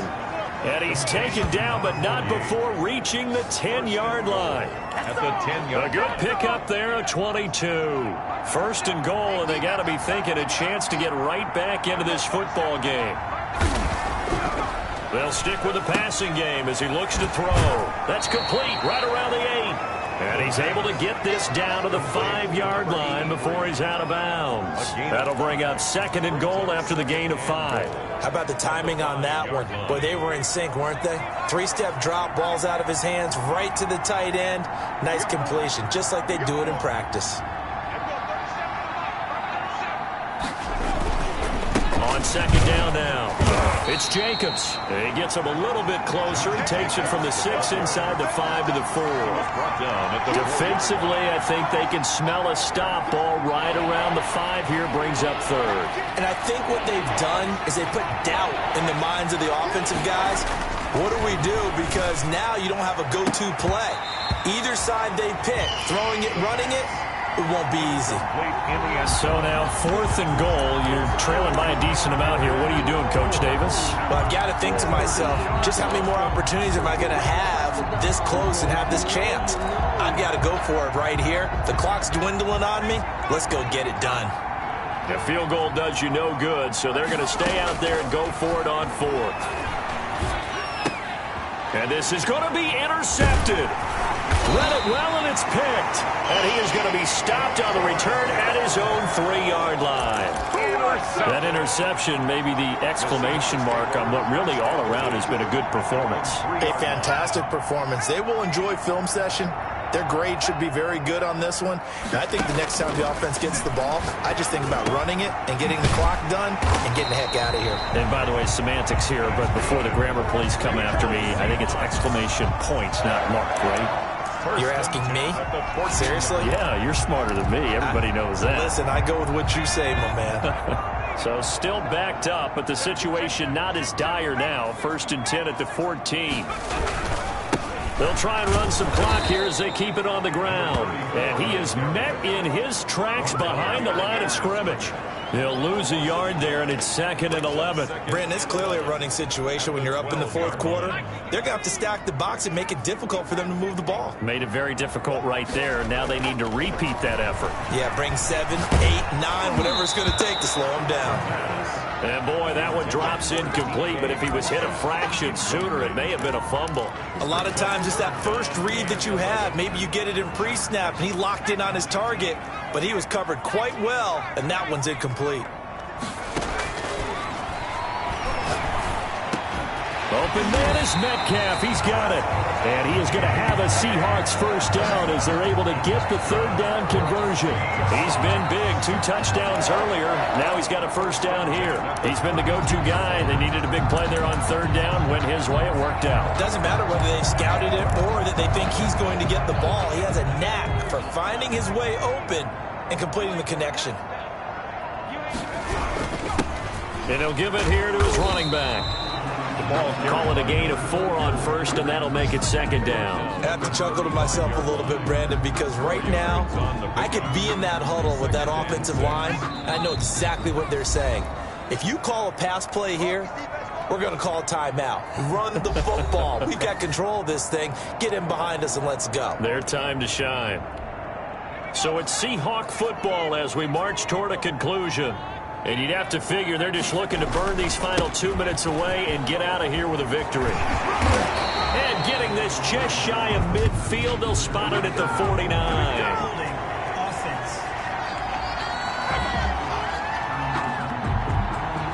That hold coming from the middle of the line, the center. And it's difficult for him because sometimes you've got people right over you, and as soon as you snap it, trying to get your hands up and block them, you can be a little bit late getting it done. Now a handoff here to his running back. Call it a gain of 12, but of course not a first down due to the previous penalty. 12 yards on the play. Leads to 3rd down and 1.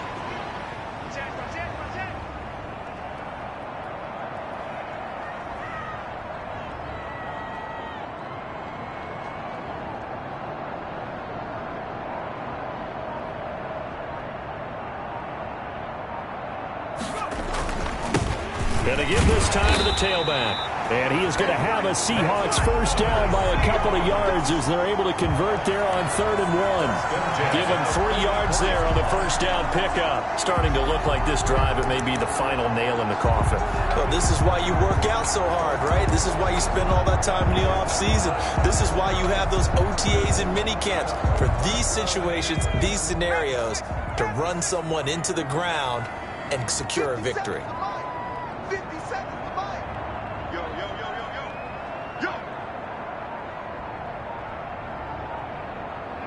And they'll indeed take a knee.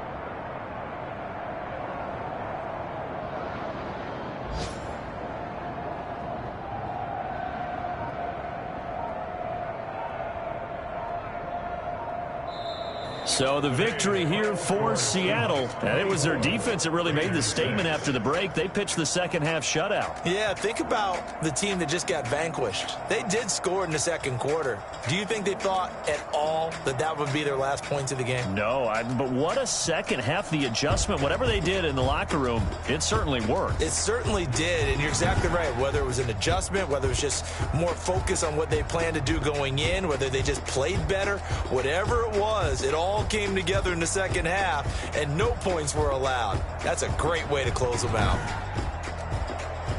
So for the Seahawks, it's back-to-back victories now after the Week 1 defeat as they move to 2-1. And they'll have another home date next week as the New York Giants come to town. Meanwhile, for Las Vegas, they too will exit with a 2-1 record. And they'll have a tough one at home next week against the Denver Broncos. So for Charles Davis and our entire crew, I'm Brandon Gaudin. Next game, guess what? Charles and I will be here again. It's the NFL on EA Sports.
tonight, from Seattle, Washington, it's a special prime time edition of the NFL on EA Sports.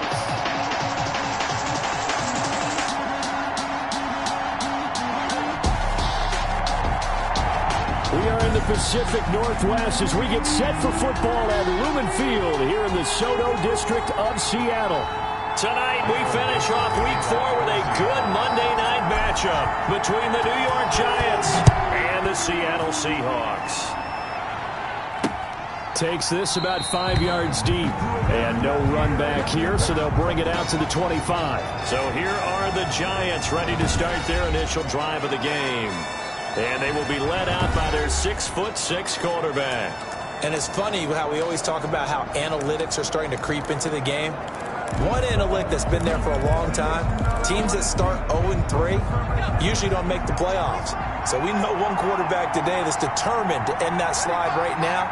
It's not impossible, but this is a must-win for him and his team. Allen's got it over the middle.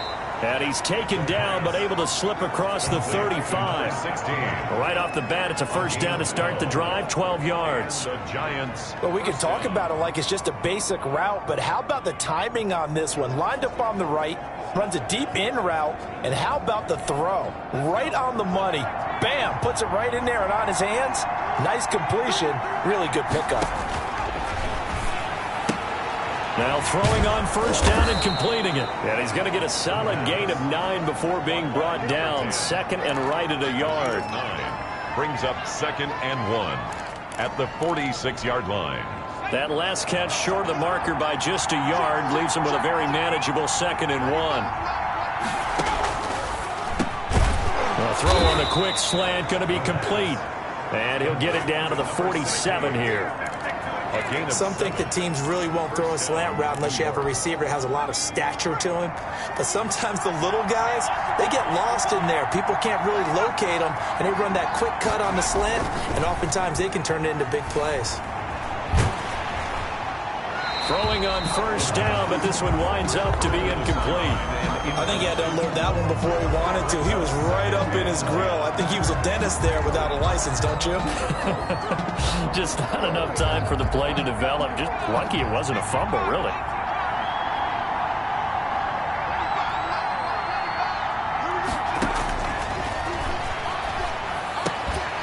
And this one incomplete. Too much contact to hold on to that one, and it's third down. Chances are good he's going to be a very busy guy. 2 catches already in this opening drive, and they were looking his way for a third. I think they put this defense on notice that that could be a really, really frequent combination. And he's got a man open. That's Allen. And he will have a Giants first down as they're able to get the third down conversion.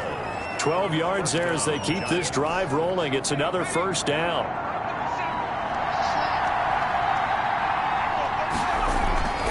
Back to throw again. And this will be incomplete. Physical play on the football there, and it's second down. Well, that was all about the defender making life difficult for the receiver. Very tough for a guy to hold on to the football through all that contact. He ends up forcing the incompletion. Here's 2nd and 10 now from the 35.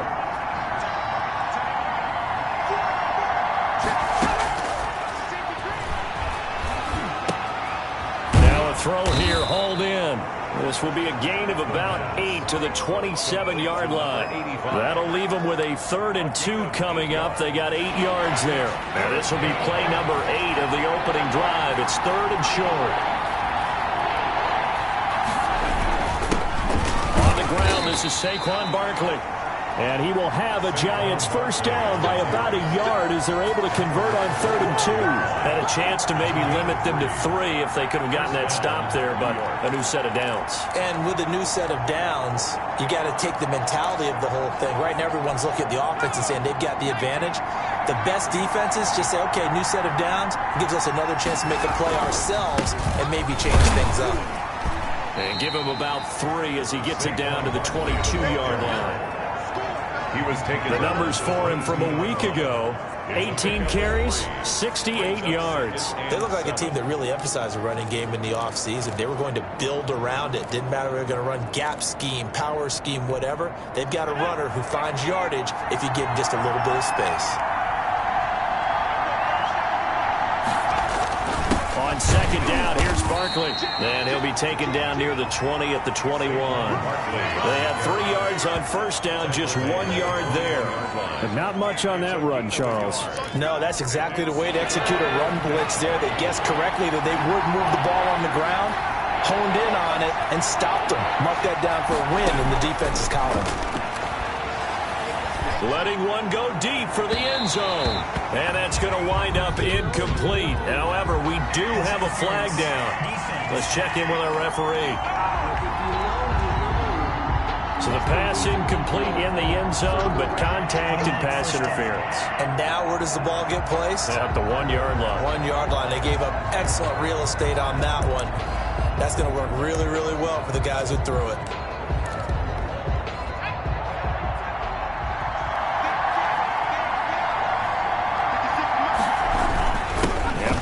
Try to punch it in, and he is met quickly in the backfield. Down he goes, folded like a lawn chair. He'll wind up losing a yard on the play, and it'll be second and goal. It looks like they quit hitting the snooze button on their alarm there. Finally a sign of life from this defense. They've been fairly passive on this opening drive. Now able to stand up on first and goal, and they sent that play backwards. On second down, Barkley, and this will result in him losing yardage back to the 3. Nothing doing there as the 13th play of the drive proves to be unlucky. We all know how much running backs love getting the ball down near the goal line. They think they're going to find a way into the end zone. He hasn't had that kind of luck so far. Ends up not getting in on the last 2 carries. You know he's going to be upset about a missed opportunity. Here's Barkley, and he is in. Touchdown, Giants. Saquon Barkley, his first touchdown on the year. And the Giants are going to take a first quarter lead. You'd have to imagine for a team that's lost 3 straight games, scoring first in this first quarter has to feel pretty good. It has to feel great for them, and also it's a nice signal to the rest of the team, because we talk about complimentary football all the time. So they've now signaled to the defense, now signaled to the kicking game, hey, we're here to play in this one. We're going to do our part. Let's see if you guys will do the exact same, and we can break this losing streak. That'll be taken about a yard deep. And this will not be returned. It'll come out to the 25. So out come the Seahawks now for their first possession. And they will be led out by their 6'3" quarterback. Well, he did go 2-2 in the last ball game. Well, actually, he went 2-2-1, with the 1 being the victory. Yeah. That's the bottom line there. But wasn't it funny at practice? He threw one when we were watching, threw an interception, and the defense got on him a little bit, good-naturedly. But they're letting him know, you got to cut down those interceptions. We can't bail you out all the time. Yeah, 2 touchdowns, 2 picks. But as you said, they got the win in that effort last week.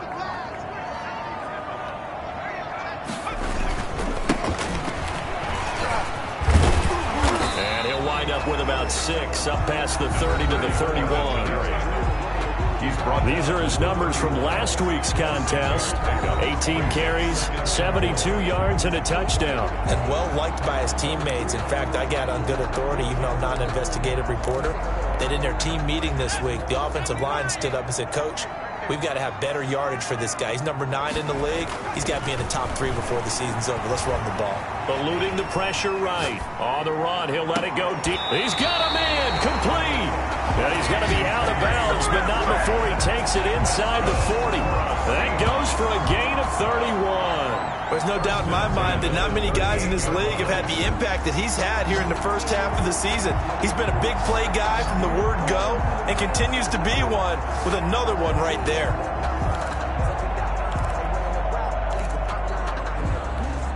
So how about that for a chain mover? They're all the way down inside the 40 now for 1st and 10. And he'll give it here to his running back. This will be stopped about 2 yards shy of the marker. 8-yard gain, 2nd and 2. A nice run here early on. It doesn't take a great play caller to realize you want to establish a guy of his caliber with runs like this early, because they will pay dividends as the game progresses. 8 yards the tally on that first down run. Here's 2nd and 2. Now a handoff here to his running back. He winds up getting only a couple there, down to the 29. The good run on first down followed up by a not-so-good run on second down. Now let's find out if they're going to stick with the run here on third down. A lot of people would love to see some play action here. I say go with your best running play over your best block. And he gets the first down here as he's taken down at the 24. 3rd and inches, they just handed to the big battering ram there. That's football 101, isn't it? That's bread and butter. Turn around and hand it to the big fella and let him get forward for a first down.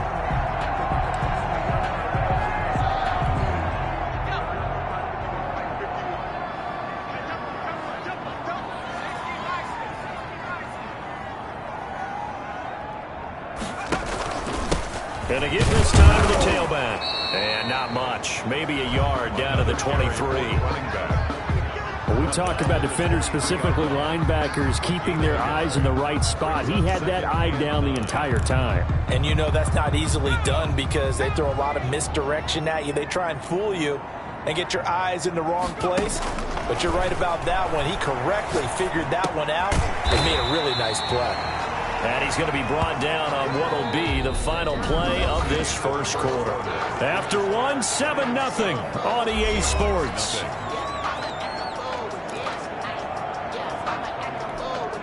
Seventh play of the drive now as they come up on a 3rd and 3.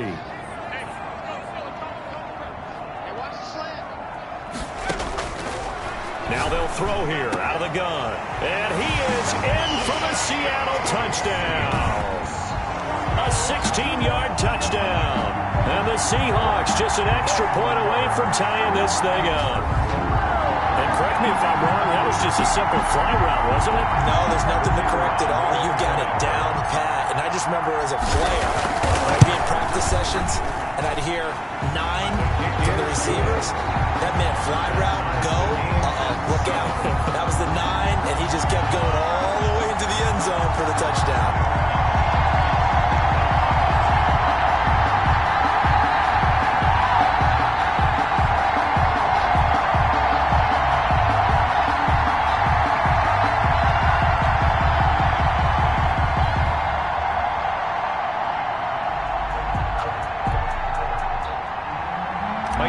To kick off for Seattle. Each team's had it. Each team has scored. 7-7 here as the kick's away.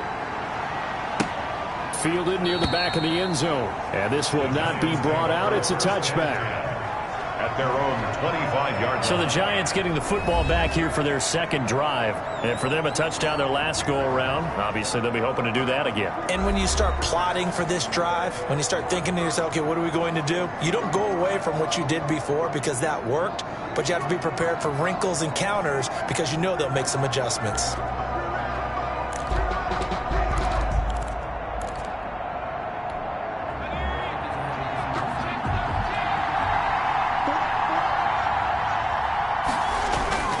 They'll start out on the ground. It's Saquon Barkley. And he still has yet to get on track in this first half as they're going to stop him behind the line. 2 yards the loss, 2nd and 12. The running lanes have definitely not been there for him here in the first half, and I don't think it's all been his fault. His offensive line hasn't given him much space. A loss results there.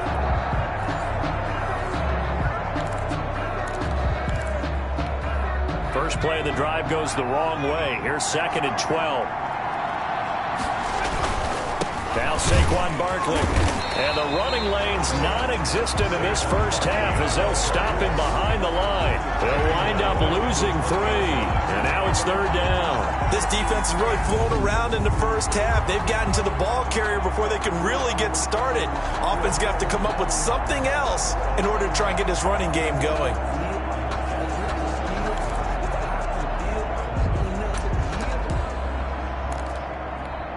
The Giants on 3rd down. A perfect 3 for 3 as they look to keep that streak going. This will be 3rd and 15. They'll look to throw. And he will not be able to hang on through the contact. It's incomplete. The coverage strong, and now it's 4th down. And this is what you want to see from a defense. Give up an opening drive touchdown, that's fine. But how about them going back out there, recommitting themselves to the task at hand, and forcing a 3-and-out and giving the ball back to their offense. On is the punt team now as this one's sent away. Taking it about the 36. And he's able to get this one out closer to midfield across the 45. A 41-yard punt, 9 on the return. And possession will switch hands, 1st and 10. Seattle's offense coming back onto the field, ready for their second drive. And they'll be looking to build off of a nice drive last time, a drive that really relied on the quarterback. Making good decisions, distributing the ball well, distributing it accurately, keeping it away from danger. A really nicely run drive. But now the defense, what adjustments do they need to make in the passing game? Pass rush, pass rush, pass rush. Whether it's the guys up front, or maybe you bring additional guys, but you've got to disrupt the timing of them throwing the football. We'll see if they can disrupt it here.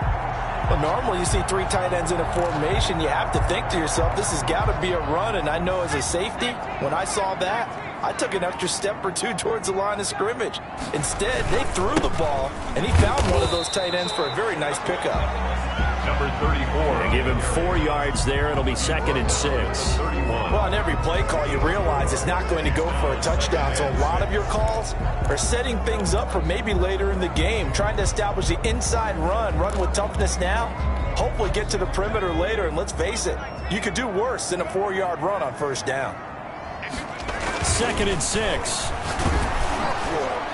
Oh, hit as he throws there, incomplete. Well, we always talk about how you've got to be quick when you go through your progressions, and here's another prime example. Trying to look downfield, he was standing in the pocket, but just couldn't find anyone open, could he? No, not enough time. They hit him and forced that incompletion. The 25-yard line is what they need here. This is 3rd down. Now a shotgun snap as they'll look to throw. And he's got his man out of the backfield. That's complete. And he is going to have a Seahawks 1st down as they're able to get the 3rd down conversion. It'll be a gain of 6 that time as it moves the chains as well. That's a pretty play there coming out of the backfield. But as that back, you've got to be conscious of making sure you're securing the football. When you get out in open field, sometimes you get a little loose with it as you're trying to get up ahead of steam. Make sure you keep it close to your body because those defenders are trying to punch it free. He does a nice job there protecting the ball and picking up a 1st down. And he's going to be taken down back around the 35-yard line. Great job defensively. I think he was trying to go through his progressions, find someone to get rid of the football. Before he knew it, he was on his back. So that just brings us right back to what you said in the beginning. A great job defensively. Nowhere to go with the football. That led to the sack. So 2nd and long, and got to be careful not to fall out of field goal range. This one into the hands of Metcalf. And he's brought down, but not before he reaches the 8-yard line. That'll be marked as a 27-yard pickup. Of course, he's coming off that NFC Offensive Player of the Week performance. 2 scores in that game a week ago. And how did he get them? Speed is one thing, but how about the niftiness in his route running, able to cross people up in the secondary and make sure that they can't quite get to him before the ball arrives. He's something after the catch as well.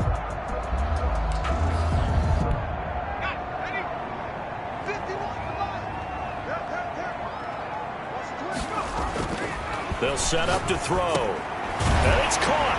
And he will score. Touchdown, Seattle. From 8 yards out. And the Seahawks have taken the lead. CD for them. This has just been an offensive explosion here in the 2nd quarter. Yeah, held scoreless in the 1st quarter. Now they find the end zone again here in the 2nd. Sometimes you just have to have some patience. A lot of people think it's always an adjustment. You have to change what you're doing. Sometimes you just have to do your game plan just a little bit better. And I think that's part of what we're seeing here. And he's got it. It's now a 14-7 ball game. So that lines up a 7-play drive all told. And the Seahawks capping it off with a touchdown. Dixon to kick off for Seattle. The kickoff team on the field now as they will send this one away.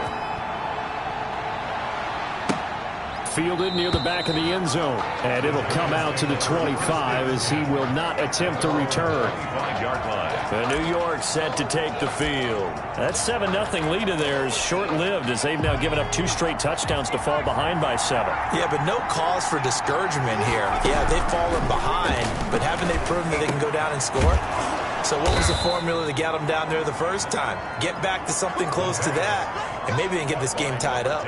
A good pickup there, 21 yards. A big hitter to start the drive has him up near midfield here for 1st and 10.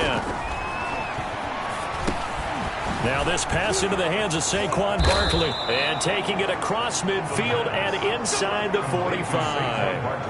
A good gain again. That's now 31 yards combined on those last 2 plays. We often talk about understanding the playbook, understanding progressions, and understanding what the defense is doing. We saw all of that on that play. Great recognition and understood where his running back was going to be. Found a way to have him leak out underneath, hit him with the football, and they picked up the first down.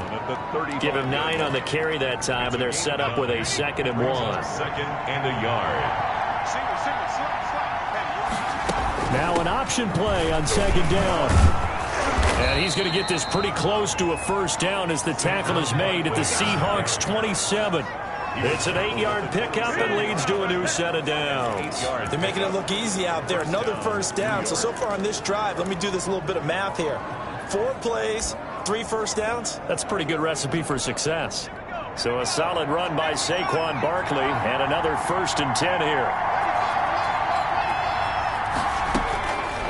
Out of the gun, they'll look to throw. Firing quickly here, and that's complete. And inside the 20 before he's brought down. It's a gain of 11 and a giant first down. When this offense can get their tight ends involved, they can move the football. Here, a nice route, able to look it in, and picks up the first down. We've hit the 2-minute mark of the 2nd quarter, 14-7.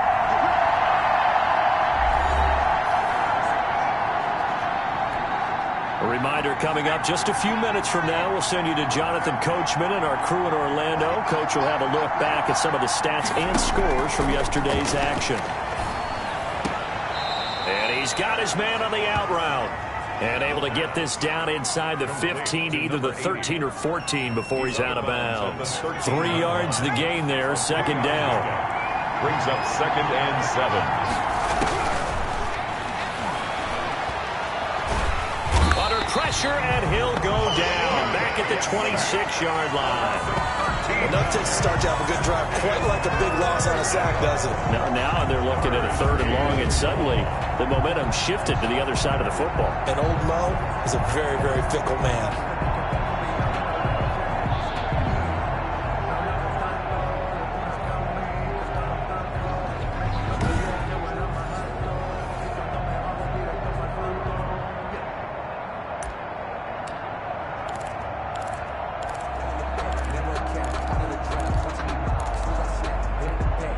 Seventh play of this drive coming up, but a long way to go on 3rd down. From the shotgun, he'll look to throw. Throw left side, complete. It's Phillips. And he's able to work it here to the 8-yard line. Now the Seahawks going to use the first of their timeouts as they'll head to the sideline and talk over what to do next.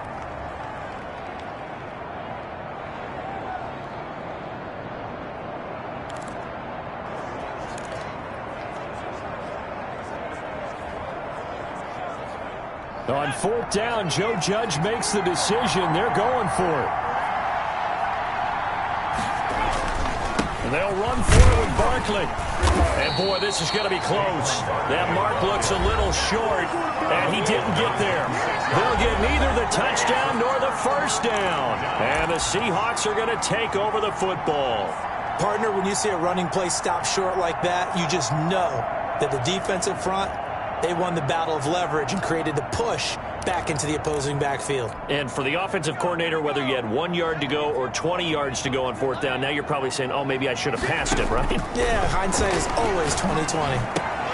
A throw left side to start out. That's complete. And he gets up near the 25 to about the 24 before going out of bounds.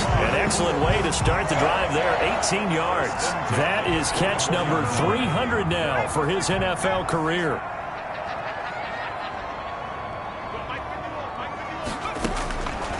They'll look to throw here on first down. Quick hitter here, it's complete. And up to the 35 before they're able to knock him down. Right back to him for 10 more and a first. 35-yard line.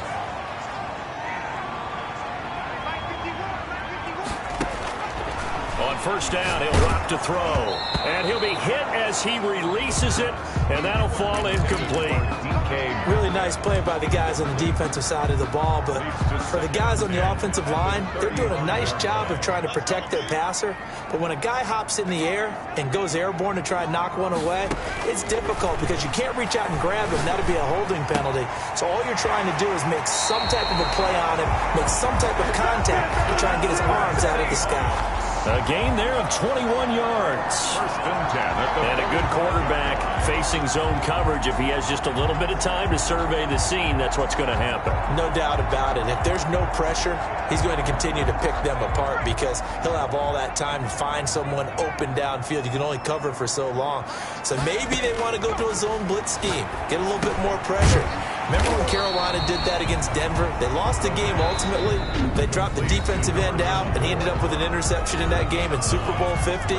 Maybe some sort of scheme like that to try and get more pressure at the passer.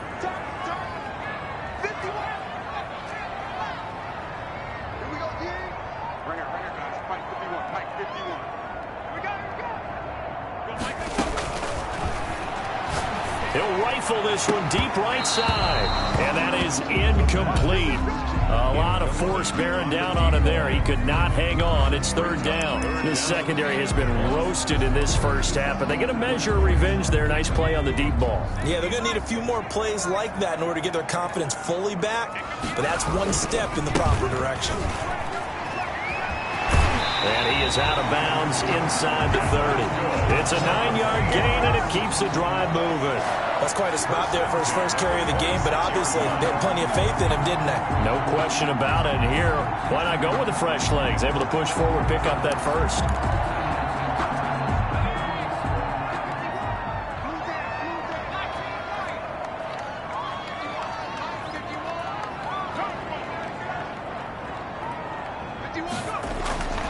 Back to throw now on first down.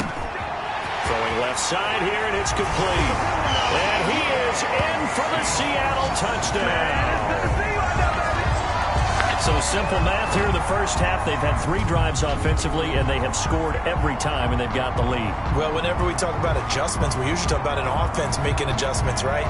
This is all about the defense. They've got to figure out some way, somehow to slow them down. Do they blitz a little bit more? Do they play more zone coverage? Right now, they don't know where to go because they're hitting them in every direction. It's good, and it is now 21-7. So that drive takes him down the field in 8 plays. And it all culminates with a Seattle score.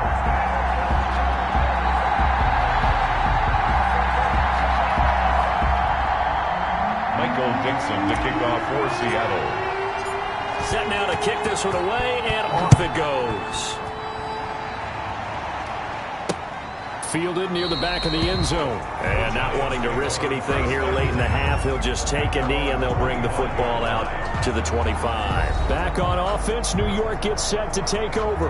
And last time out, went for it on fourth down, turned it over, gave them great field position, turned it to 6 points, so they've got to recover here, Charles. It's amazing what one decision can do in the chain of events, right? The decision to go for it on fourth down. Caused all of that. It caused every bit of it, but it showed confidence. Hey, I've got confidence in you guys. Go pick it up for them. Didn't happen. Also showed confidence in the defense. They didn't pick up their end of the bargain, so now they've got to come back out and start over and rebuild that confidence. One play has him up past the 40 already, and another 1st and 10.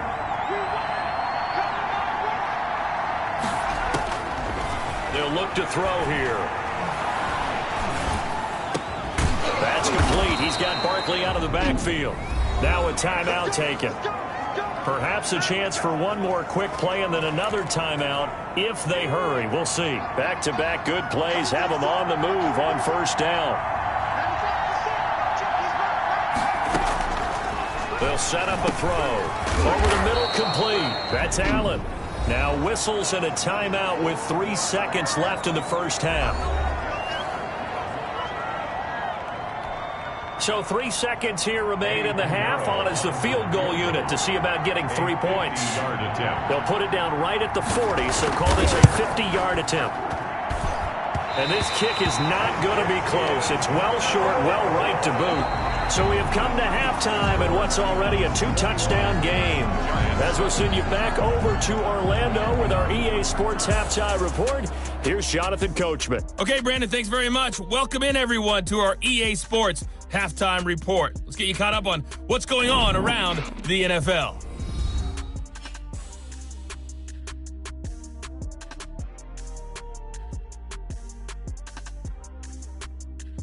From there, it's off to Southern Nevada.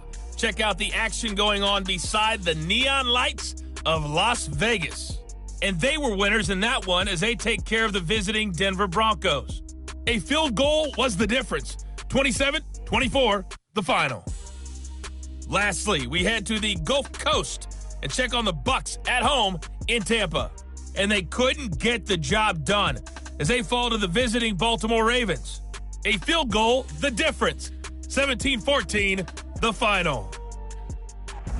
Meanwhile, in our game, it's been a back-and-forth first half. Who can put it together in the second half? For the answer, we turn it back over to our broadcast team of Brandon Godden and Charles Davis. All right, Coach, thank you, and we welcome everyone back for quarter number 3. The question to be asked, where does this game go from here as we are back at it now on EA Sports? And the half will begin with a touchback. Here are the Seahawks ready to take over on offense. They've won 2 straight, and they lead this one as well as they come up on 1st and 10.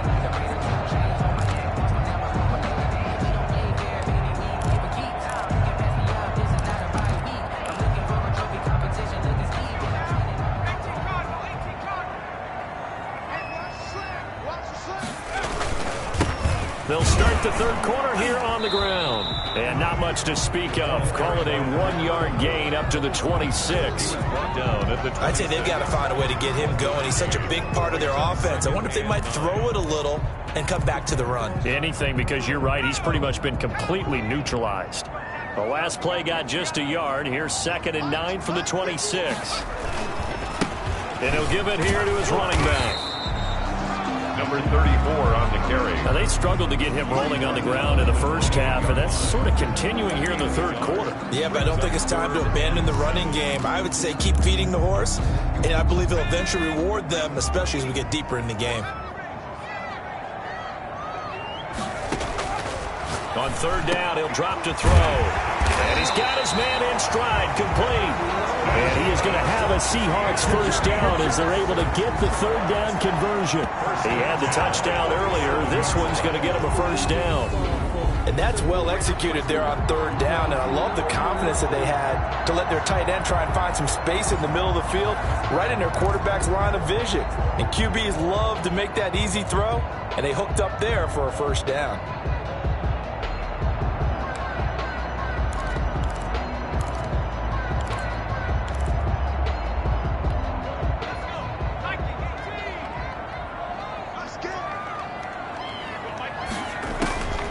Now on 1st down, he'll drop to throw it. And that's going to be incomplete. Too tough to hold on to that one. It's 2nd down. Normally being a big-bodied receiver plays to their advantage downfield. Go up and make the catch, take the hit, and pick up yardage. But in this case, the hit was timed really well and popped it free from his grasp.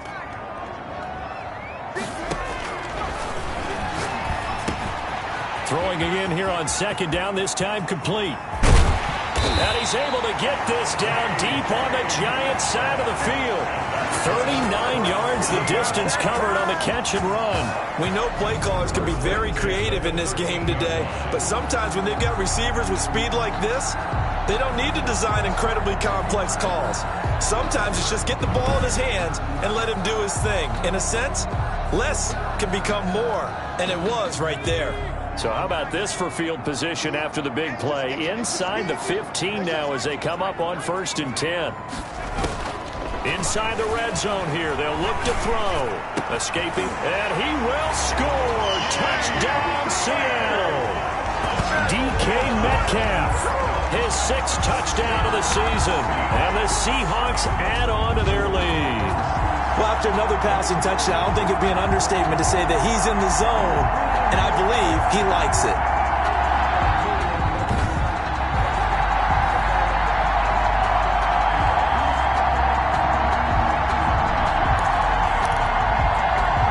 Now the extra point try forthcoming.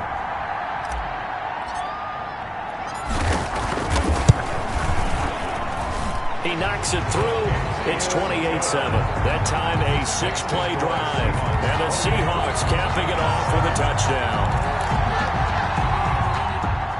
Michael Dixon to kick off for Seattle. The kickoff unit is out on the field, and they will send this one away.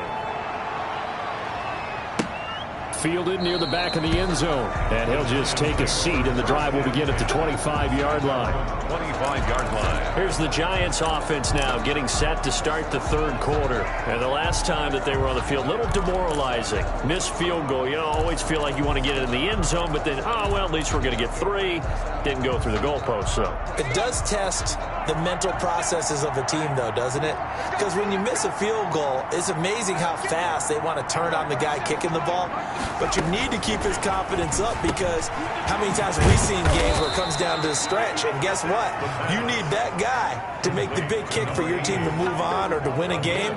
Make sure you keep him happy. Make sure you keep him comfortable. I'm sure you always treated the kicker nicely, though, right? You know, truthfully, I did.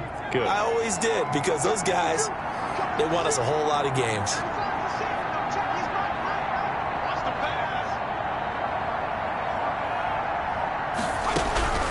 They'll look to throw now on 1st down. Looking left side, and he's got a man. That's Phillips. And he'll be stopped right at midfield. It's a gain of 11 and a Giant 1st down. Well, we talk all the time about playing situational football, and right now I think the scoreboard is dictating what they need to do. Where they are in this game, they've got to push the ball downfield, take their shots, try and get big chunks of yardage in a short amount of time. That was a nice play there. He's had trouble finding open receivers all game, CD, and that's because really there hasn't been many. This defense has been all over him. Yeah, they're one of the better defenses in the league, and every time I talk to someone around the NFL, they all say the exact same thing. They're so fundamentally sound, it's hard to execute against them. 5 yards, now it's 3rd and 5. Well, they certainly have been able to get him going and establish the run, so I think it's time to abandon that plan and start chucking it all over the park. And you know who's excited about that? The defensive front. They got to just pin their ears back and get after him now. And he's got him. Got his man on the end route. Complete. And he will have a Giants 1st down as they're able to get the 3rd down conversion. Nice 3rd down conversion and even 20 yards. Well, a lot of times when you get a manageable 3rd down situation like this, you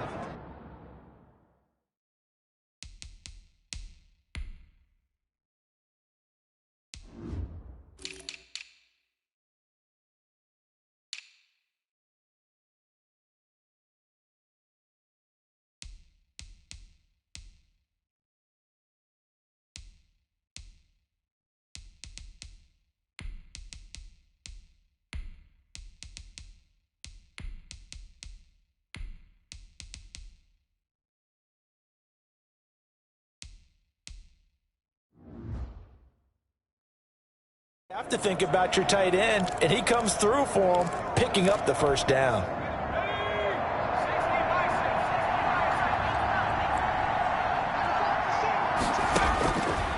Now back to throw. And he will find his man on the outside. And out of bounds right around the 20. 5 yards on the catch there, brings up 2nd down. But that's what you're looking for when you want to throw the ball downfield. You want one of those guys who can play out on the perimeter, can play out wide, who can not only get open, but when they're covered, can uncover themselves downfield and create catches. 2nd and 5 after the 5-yard completion on first down.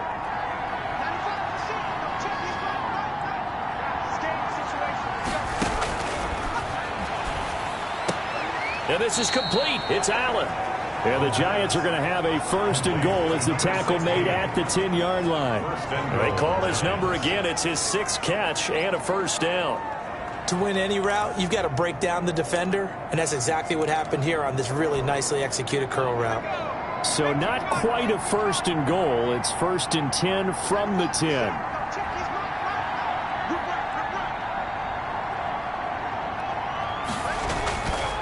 Again, he'll drop to throw. Blitz coming, and down he goes. A loss of 5. Well, that was point counterpoint, wasn't it? They decided to throw for it on 1st and goal. Instead, the defense counters with pressure, and the defense wins, getting a big sack.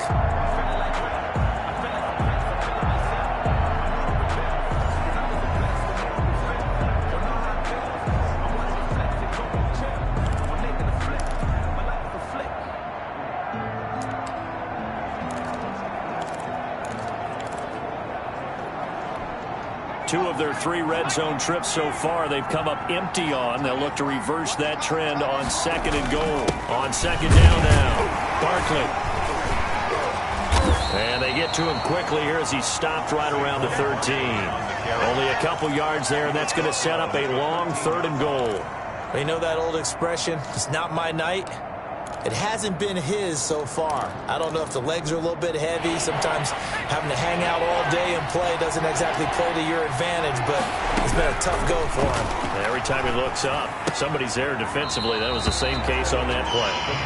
That'll make it 4th down after a loss of 1. Well, I know it goes against the instincts of the person catching the ball because all you're ever taught is catch the football, don't drop it. But drop it there. Yeah, in that situation, dropping it would have been better. End up losing yardage, even though they completed the pass. As good as a sack. Yeah, how about that? Although they won't get the same credit for it, and it won't help them at contract time. 28. Giants 10. So he missed that field goal earlier, but he says not this time. Able to knock it through, give his guys 3. I like his poise. I like his confidence, his belief in himself. Sometimes when you miss that first one, you'll see a lot of guys sag and they can't make the next one.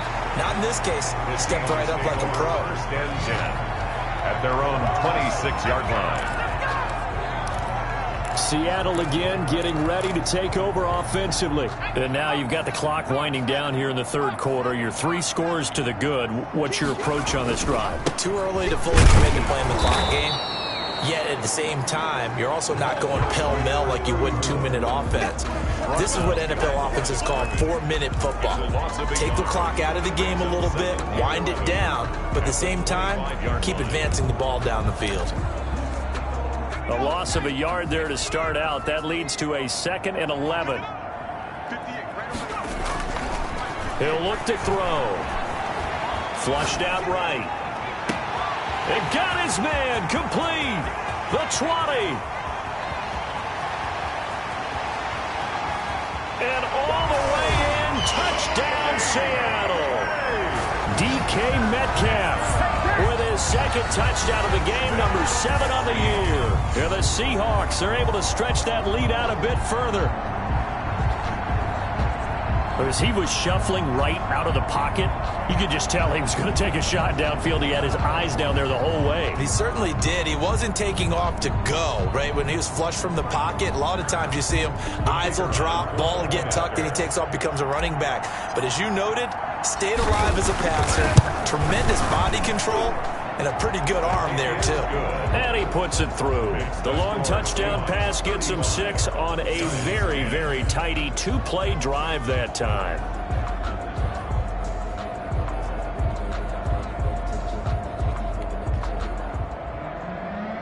Michael Dixon to kick off for Seattle. Out is the kickoff unit as they run up and send this one away. Fielded near the back of the end zone. And he'll decide to not bring this one out as their drive will begin at the 25.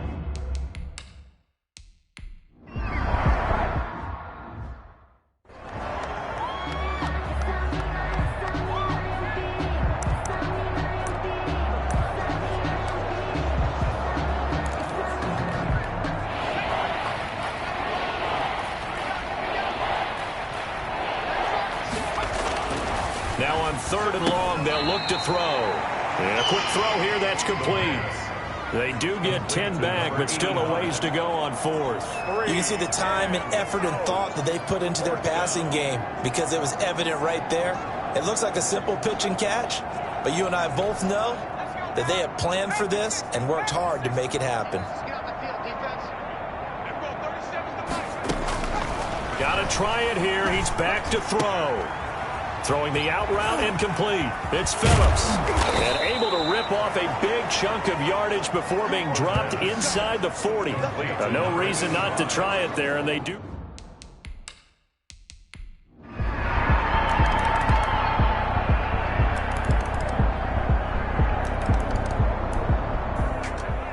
Charles, it's one thing to win. It's another thing to win and put up the amount of points that they did. Boy, were they clicking on offense. They can't help but feel great about themselves, can they? I mean, what a game to put up that number of points, continually feeling like they're moving the ball and things are working and clicking.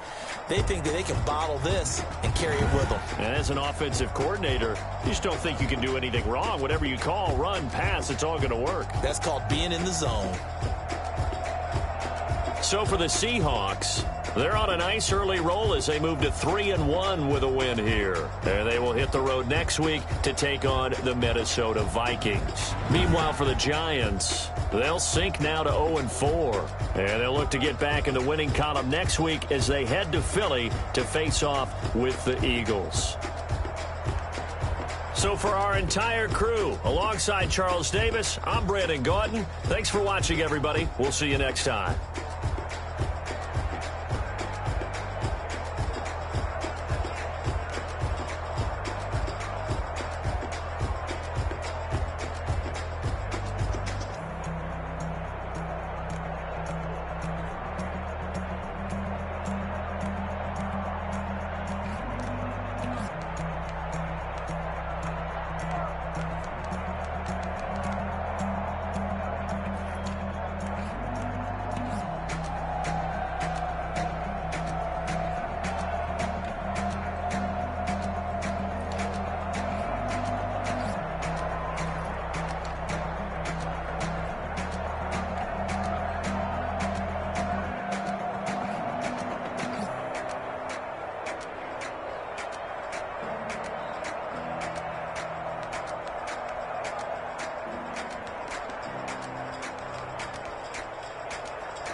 Bank Stadium in Minneapolis.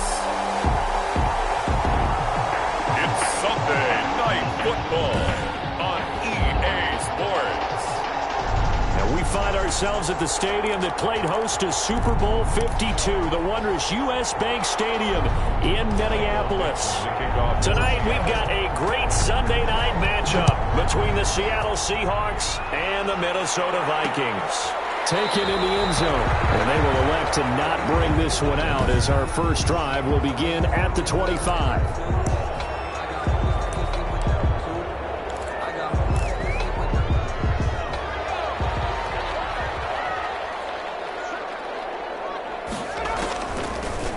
They'll run on first down.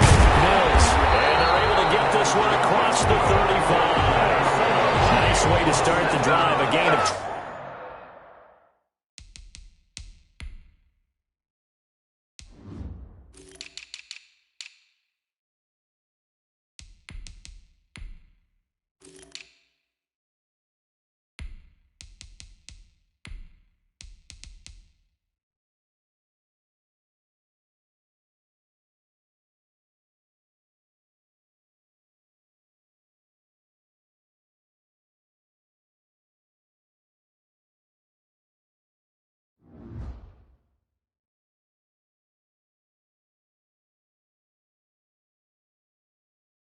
12 and a first down.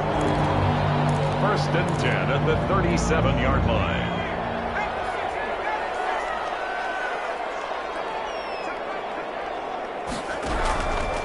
Back to throw here. It's caught on the right side at Smith.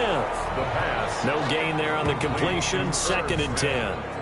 No gain on the play. They've got good playmakers on the offensive side of the ball. I don't know what happened last week to really hurt their performance and hold down their production, but I would dare say that this week in practice, there's a lot of talk about how they're going to increase their proficiency. And that was a good start getting the playmakers involved. You mentioned that to me pregame. That ball in the air, and now it's intercepted.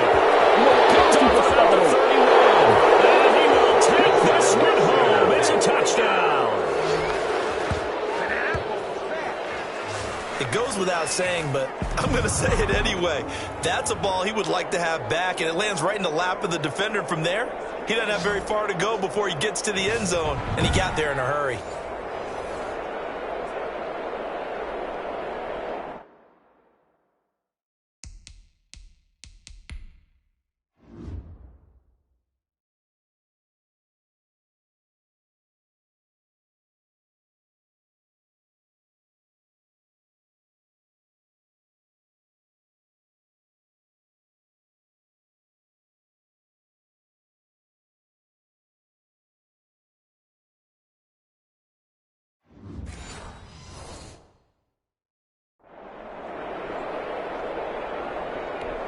The call is to go for one and kick the extra point.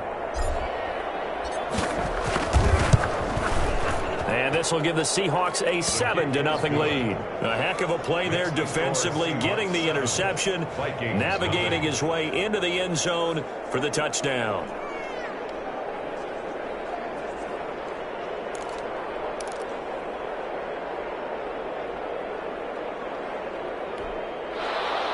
Michael Dixon to kick off for Seattle.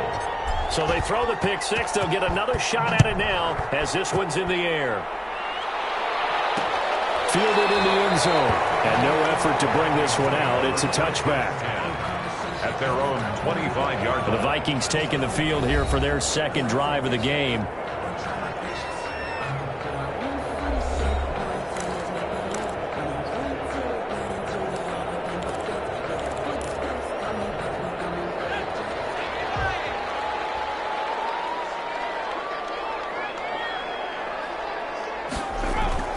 After the pick six, they go right back to the air. And that is incomplete. He couldn't hold on through the contact. Brings up second down. That's what you're going to need to do against those big receivers. You got to get in there and get physical with them. That time he got in close, got in tight, and knocked the ball away.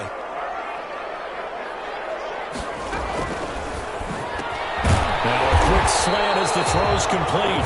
And he gets this one just shy of the 40, down at the 39. Give him 14 on that one and a first down. At the 39-yard line.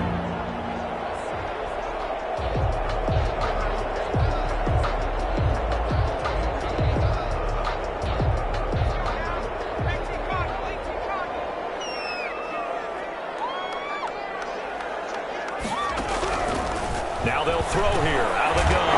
That's into the hands of his tight end, Will Dissly. And they'll get him down after a pickup of 8, 2nd and 2. A good pickup there, 8 yards on the first down completion. Facing a 2nd and 2 after that last catch, good for 8 yards. Oh, able to avoid him. And he stopped after a gain of 1. Not enough. Still a yard to go on 3rd down. Well, they won't bump that to his resume reel, but that might be one of the best 1-yard runs I've seen. Heavy set out there on 3rd and 1.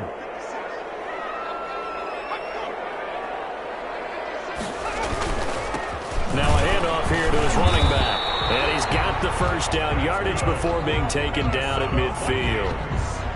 They'll get a couple yards on that one, and it'll give them a fresh set of downs. And yet to run the ball at all on this drive, but 3rd and short, definitely was a great time to dial one up.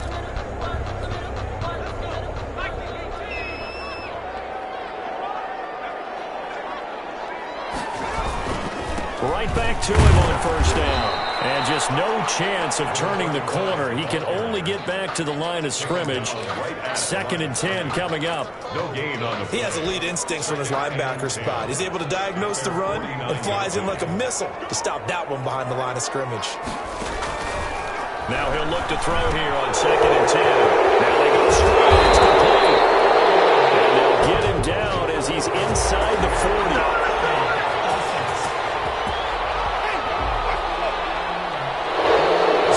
Some grabbing in the jersey there on the O-line. Yeah, just looking the interior, and that's where the penalty occurred. Now after the holding call, here's 2nd and 20. Now a shotgun snap as they'll look to throw. This one brought in by Jefferson. It's an 8-yard pickup, and that'll make it 3rd and 13. One of the selling points of the in route is it gives the quarterback a really nice sight line to his receiver and almost on a direct shot able to throw the ball into the middle of the field and have a great chance of success as they did on that play. Throw left side complete. That's Mills. And he'll take it down shy of the 45 at the 46.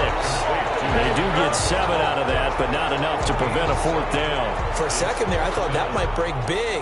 Screen pass. Looked like it was coming together. Looked like there was an opening. Still, ended up with a solid game.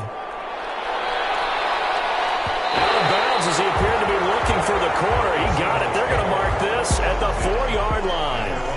So here are the Seahawks now with a long field in front of them. At a glance here at their quarterback standing 6'3". I know teams always talk about having a 24-hour rule after a game, and eventually we end up rolling our eyes. But it works both ways, right? 24 hours if you win, 24 if you lose. But boy, it's a fun 24 when you win the game. And you win NFC Offensive Player of the Week, isn't it? Absolutely. And he's going to take this up past the 10 to about the 11. 11-yard line. The numbers for him from a week ago, 16 carries, 72 yards. He's having a nice season, and he knows where he ranks in the league. Don't ever let a running back tell you that they don't know that. They do.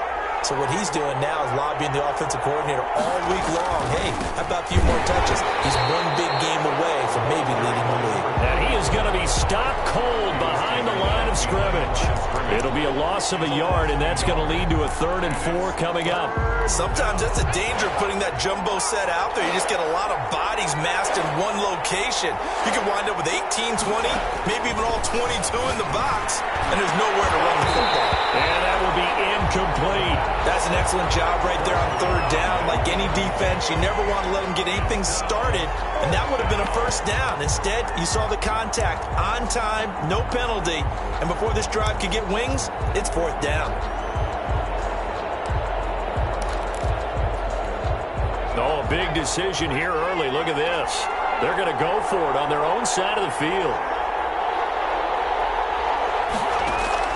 They're going to try and throw. That's to his running back, complete. And they're going to get the 1st down here across the 15-yard line.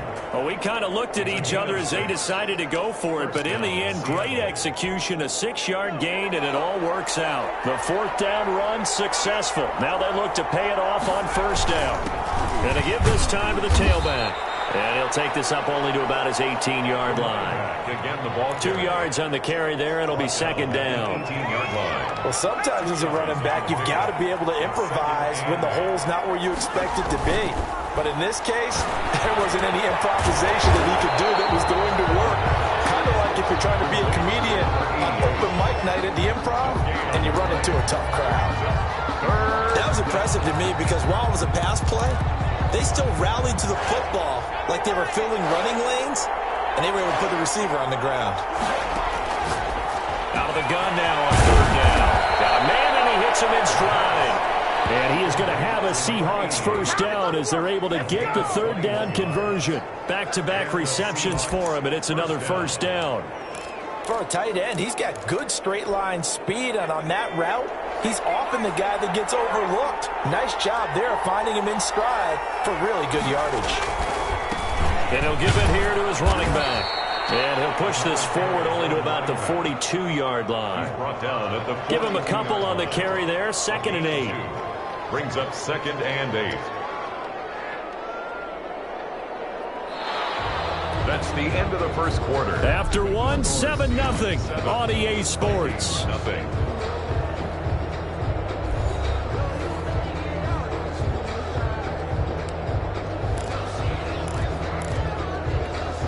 The last run got a couple. Here's 2nd and 8. They'll drop to throw. Flush to his right. Oh, he's got a man wide open, complete. And this is going to turn into another first down as the tackle is made at the Vikings 35. 23 yards the pickup there. We talk about mobility on quarterbacks all the time. Here's where it really pays off. Able to move, evade, and is accurate throwing on the run and picking up a first down.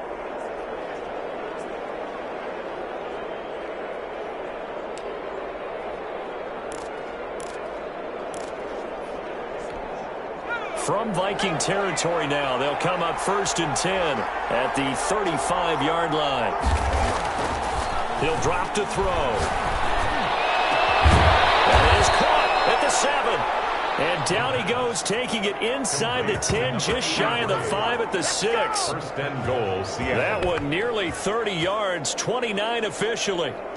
And defensively, they were in zone coverage there. Do you have to be a little careful? You're losing playing against a good quarterback like he is to not play too much zone? Yeah, you have to be careful about how much time you're giving up. I think it's a good point you just brought up. So maybe if you still want to play zone, you go to a zone blitz scheme. And you can drop anyone out of your defensive front. Defensive end, defensive tackle. It doesn't matter. You just exchange someone to bring more pressure towards the quarterback and still try and cover downfield. They come up here with another shot from the 6-yard line, and it's 2nd and goal now.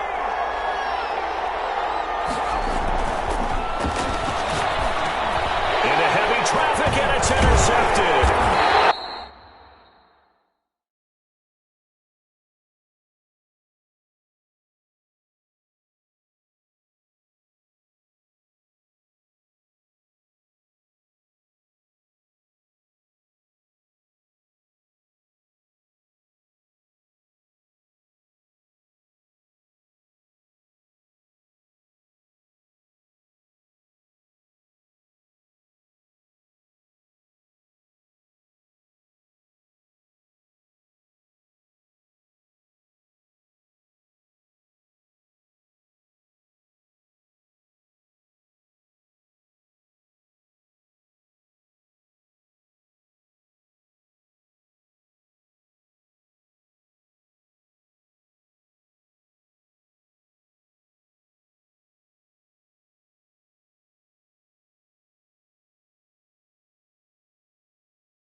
Picked off inside the 5.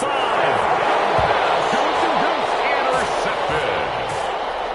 Charles, not only is that an interception, it's one when you were really knocking on the door for a touchdown inside the red zone. You're actually thinking points. No matter what, at worst, you're thinking kicking a field goal and getting 3. We might look back on this in the second half and say, you remember when they didn't get points on that drive? This could cost them.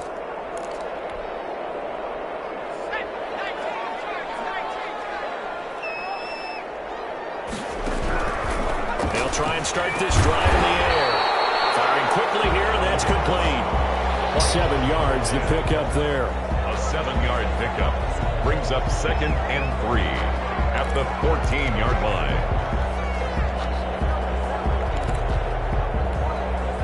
Able to get 7 on that first down pass play. 2nd and 3.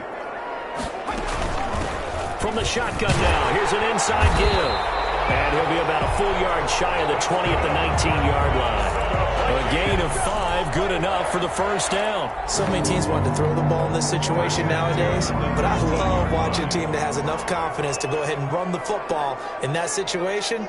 That's almost a tendency breaker. There's a throw over the middle. It's taken in by his tight end. A good pickup there. 8 yards on the first down completion. When you execute a drag or a crossing route really well and give them a chance to let it develop a little bit, you can gain some significant yardage hitting your tight end on that one.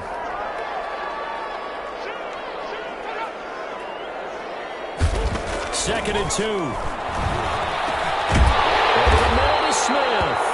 And he's able to take this one up to the 35-yard line. That one, a first down pickup of 8. 1st and 10 at the 35-yard line. From the shotgun, he'll look to throw. McKinnon here, it's complete. And the result here, a pickup of 8. Leaves him with 2 to go on 2nd down. Brings up 2nd. In so many ways, throwing the hitch route is actually one of the safer things an offense can do. Get the ball out to the receiver as fast as possible, hope he's got man-to-man coverage, and hope that his athleticism wins on the perimeter.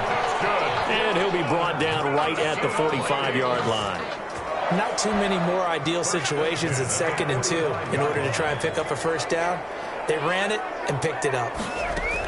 Running game working. They'll stick with it on first down. And he is met in his tracks behind the line of scrimmage. Officially, it's a 1-yard loss. That's going to bring up 2nd and 11. I have a feeling they'll stay committed to running the football, especially on the early downs. They just haven't had a whole lot of success just yet.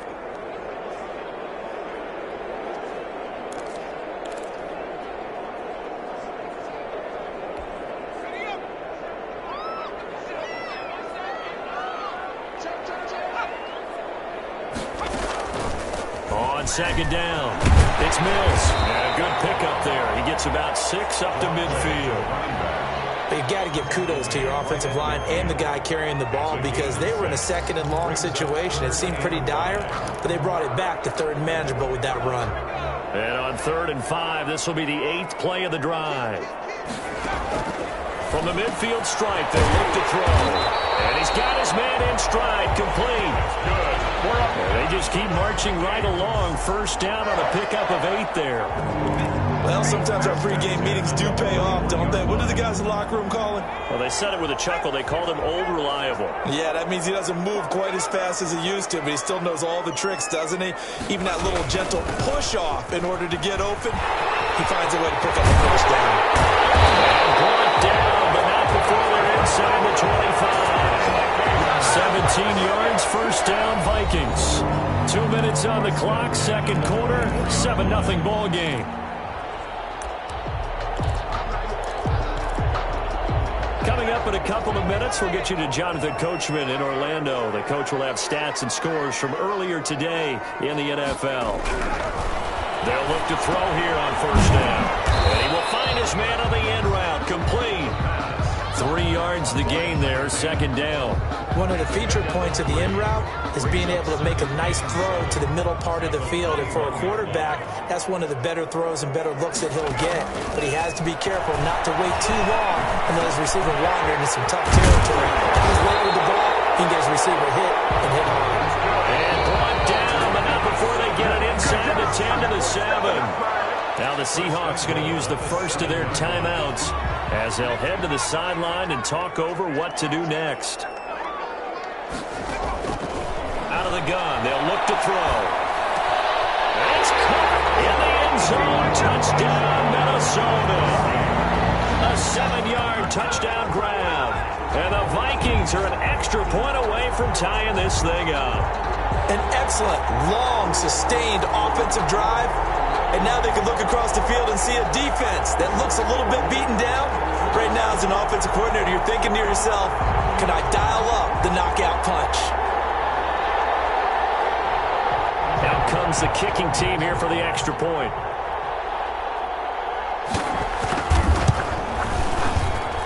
It's up and good, and we're tied at 7 here in quarter number 2. So that one a 13-play drive in total. And it all culminates in a touchdown for Minnesota. So all even at 7 now as they kick it away.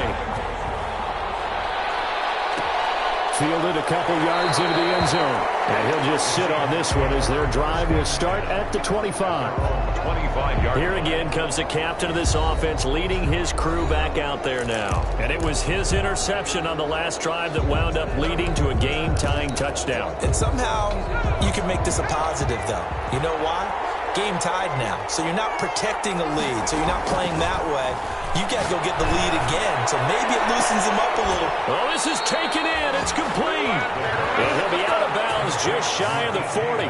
They'll get 34 yards there. I think it's pretty safe to say that initially they had to be thinking about trying to get into field goal range.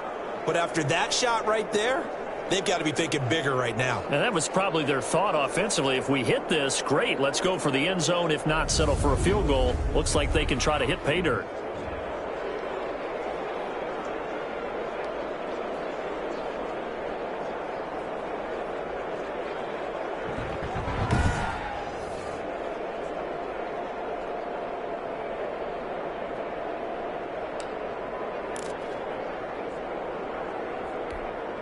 So the big play gets him across midfield now for 1st and 10. They'll look to throw. Looking for his running back, and he's got it. The pass. And he's tackled a yard short of the marker. Good gain of 9 on 1st down. Brings up 2nd and a yard at the Vikings' 32-yard line.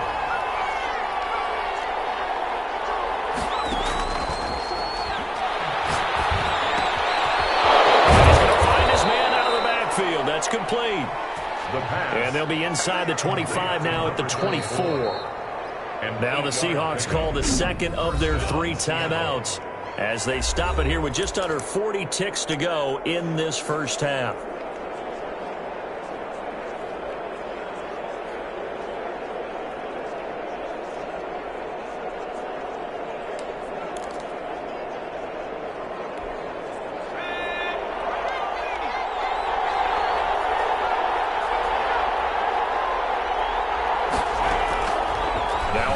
Down. He'll drop to throw it. Now he'll dump it underneath to his running back. Complete. And this will leave him a yard short. Nice pickup of 9 yards on 1st down. It'll be a gain of 9, and that'll make it 2nd and short. Well, that's now 4 completions in a row. A good bounce back following the interception last drive. Certainly not letting it affect him, that's for sure. And we all know interceptions are going to happen. So the big trick, don't let it affect you going forward.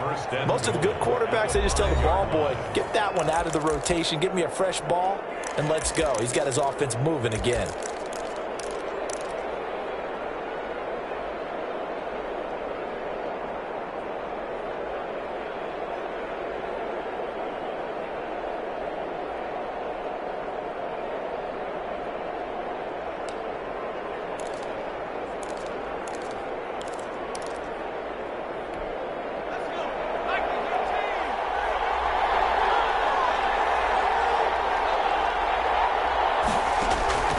They're going to look to throw. End zone caught.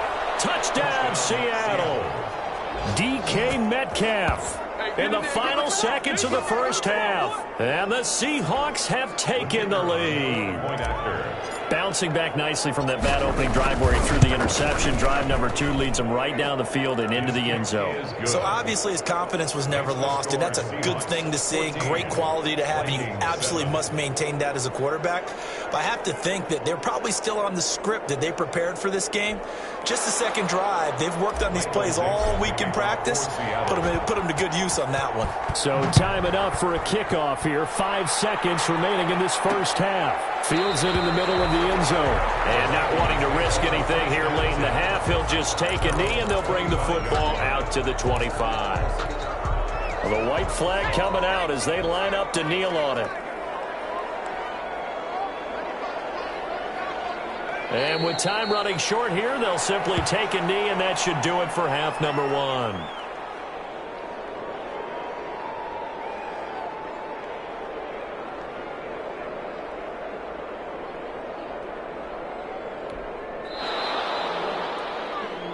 So we have reached halftime with a touchdown. That's the difference on the scoreboard. As we'll head down to Orlando, that's where we find our man Jonathan Coachman at our EA Sports Halftime Report. Coach. All right, Brandon, thanks very much. We'll get back to you and Charles in a minute. But first, time to give the folks at home a look at what's going on around.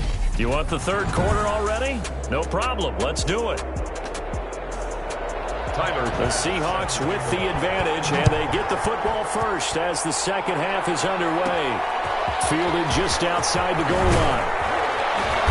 And beyond the 20, but not by much. In fact, just a yard pass there to the 21. Their own 22-yard line. So here are the Seahawks ready to take over on offense. They're on a 3-game winning streak, and right now looking good in this one as well.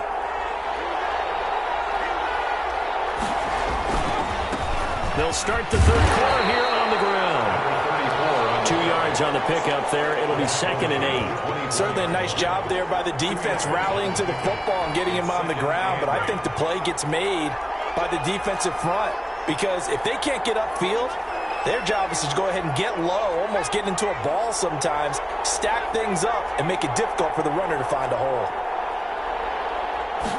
Here's 2nd and 8. Being chased out left. They'll end up getting 5 out of that, but now they're looking at 3rd down. Now, how about that play? He took a possible negative and turned it into positive yardage and slid down to avoid taking a big shot. Excellent job getting down and avoiding the big hit. And it looks like we've got a dime set here defensively. 6 DBs in the game.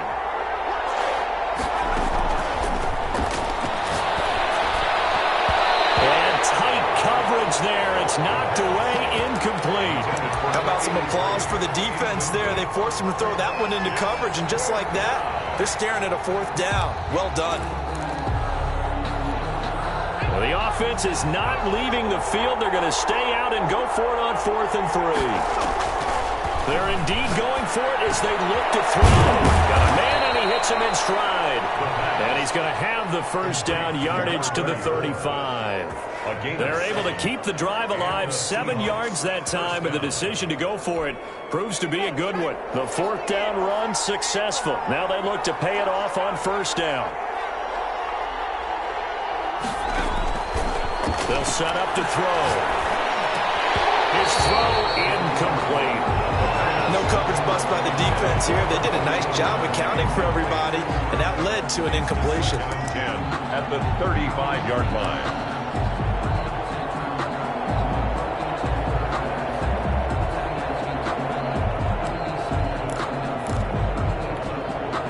Here's 2nd and 10 now from the 35.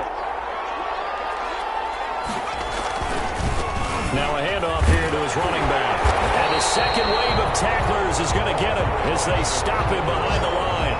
2 yards the loss, and now 3rd and 12. He continues to struggle to find a crease to break off a big one. It might need to just put that aside and just try and ram his way forward and get what he can. An extra defender in the secondary for the Vikings here on 3rd down.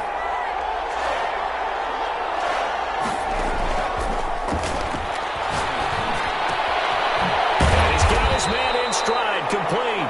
And a nice job there defensively. They get him to the ground short of the first, right around the 42. An ex-teammate used to tell me all the time, I hate experienced quarterbacks because no matter what, you really can't hide what you're doing. And I think that right there, he knew right away where the blitz was coming from, where his primary guy was going to be, and he ended up going to a secondary target for a nice game. I was just going to ask you, that wasn't the primary target.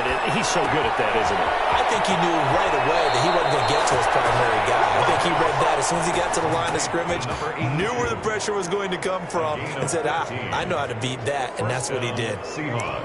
We always hear about guys wanting to make plays that quiet a crowd. Yeah.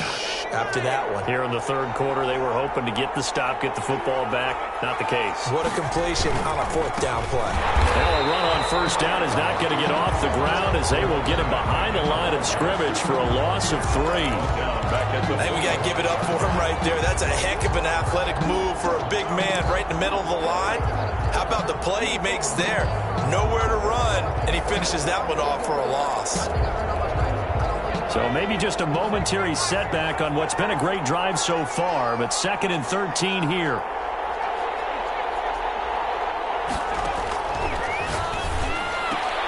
Now this throw caught left side. And this is going to turn into another first down as the tackle is made at the Vikings 30. 2 catches in the first half. Now he's got a third here, and it's good for a first. If you're going to blitz, likely going to leave you in man coverage with this guy, and that is less than ideal. It is because just about any offense that has an elite receiver, if you blitz and have him in man coverage, you're going to him, even if he has an elite defender on him, because he usually knows where the ball is before the defender does. Another carry for the running back. It's a pickup of 4, and it'll bring up 2nd down. Well, at the end of all that hitting and hollering, it was a 4-yard run, so the offense is going to go back to huddle and feel pretty good about themselves. Defensively, you have to feel okay because you didn't let it turn into a bigger run, but the goal, shut it down for 2 yards or less. That's when you start to feel good about yourselves. This will be caught inside the 10. And he gets it inside the 10 to the 9. That catch puts him over 70 yards receiving now as he's got a first down.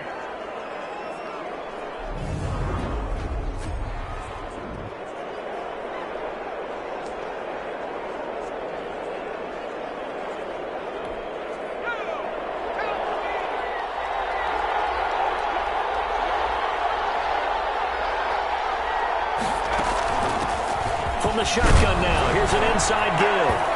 And he will score. Touchdown, Seattle. A great effort there. His 2nd touchdown on the season. And the Seahawks find a way to stretch their lead. That seemed pretty ideal there for the offense, Charles. You take a little bit of time off the clock here in the third quarter, decent length drive, and you pad your lead as well at the end of it. And what it does is let you feel like you're in control of this game, even more so than a 2-touchdown lead, right? Because you have taken that time off, as you noted, which means they couldn't get you off the field. You ran your playbook the way you wanted to, and you gave your defense some rest. What a big-time drive in that situation. It's good, and it is now 21-7. So that drive spans 13 plays and a 9-yard run on the end of it.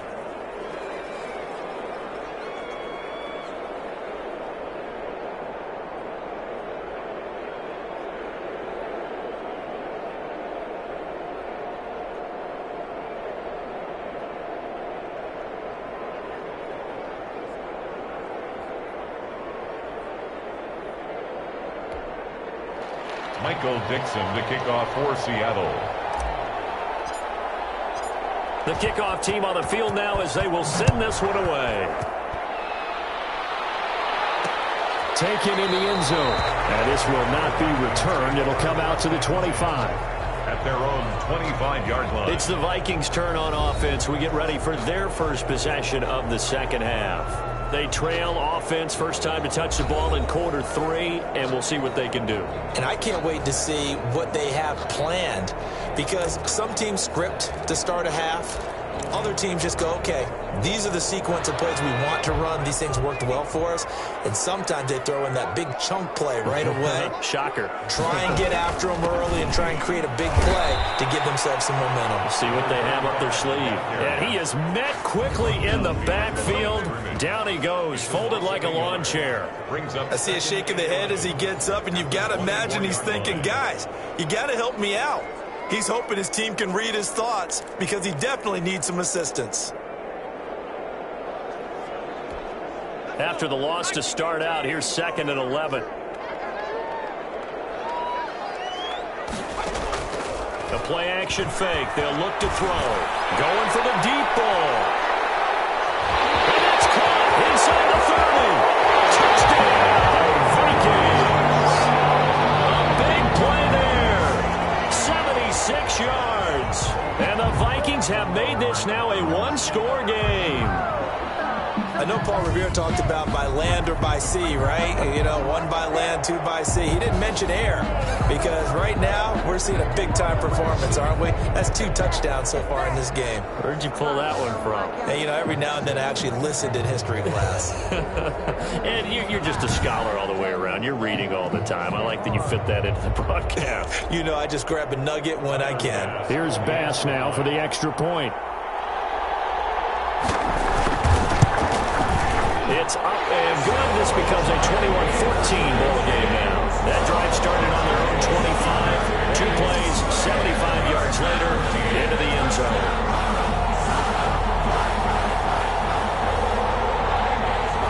After the touchdown, Bass to kick it away. That'll be taken about a yard deep. And ultimately, he stopped right where he would have been if he had simply gone down to a knee at the 25. The Seattle now ready to march out of the field. They were able to extend their lead with an opening drive touchdown here in the 3rd quarter, but that just got matched a moment ago. So we know that what they discussed at the half worked. Now, what are the counters to that, right? You don't just run the same things over and over. Some do, but many will also show something and then come back with something else to keep the defense off balance.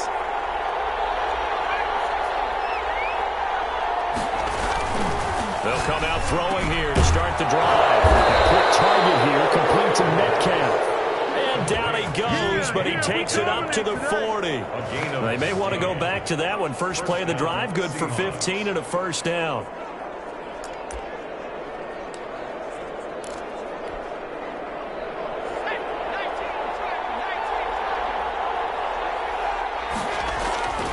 They'll look to throw. Eluding the pressure right. And he just gets rid of it. Throws it away. A wise move there. Looked like nobody open. Now 2nd down. Oh, that's got to frustrate him a little bit because they nearly got to him there, and it would have been the first sack of the game. Instead, they're able to influence the release, and they did force the incomplete pass.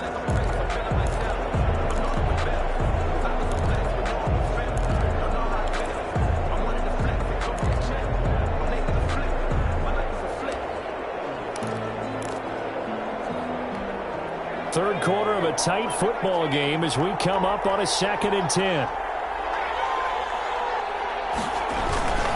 And again this time to the tailback.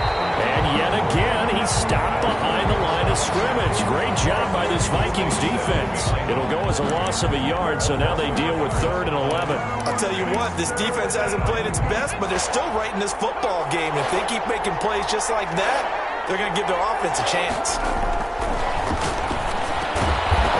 Taken down, but not before he works it past the 50. First down, Seattle on a pickup of 13. Whenever we talk about moving the sticks and controlling the football, there's a great example right there. Those are the 3rd downs you need to convert to win football games. We're in the 3rd quarter of this one, and this is a tight one.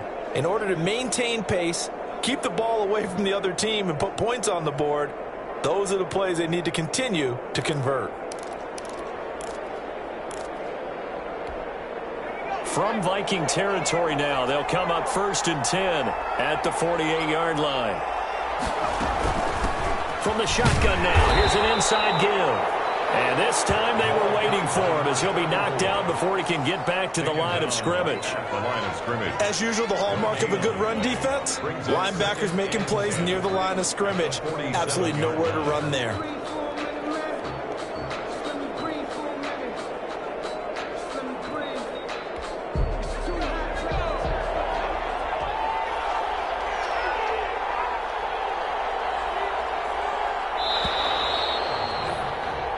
One quarter remains here on a Sunday night. This is the National Football League on EA Sports. Here's 2nd and 10.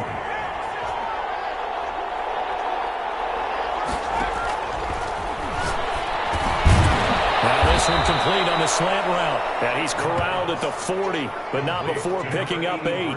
8 yards on the completion, but now they face 3rd down.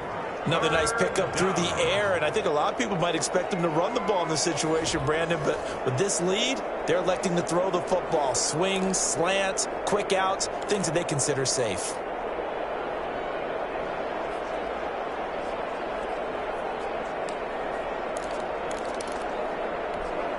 The Seahawks on 3rd down, 2 for 5 to this point. This time they face a 3rd and 2.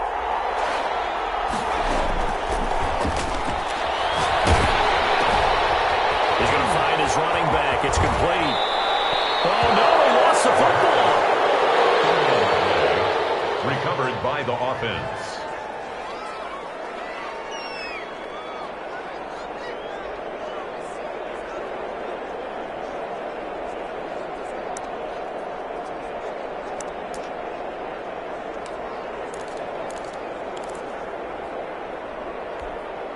From the 32 now, here's 1st and 10.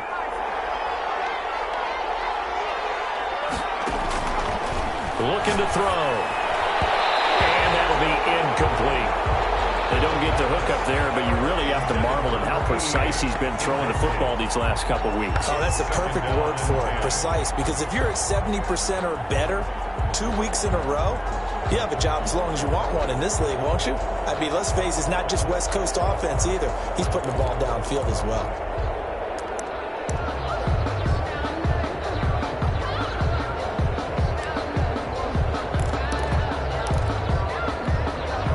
Here's 2nd and 10 now from about the 32.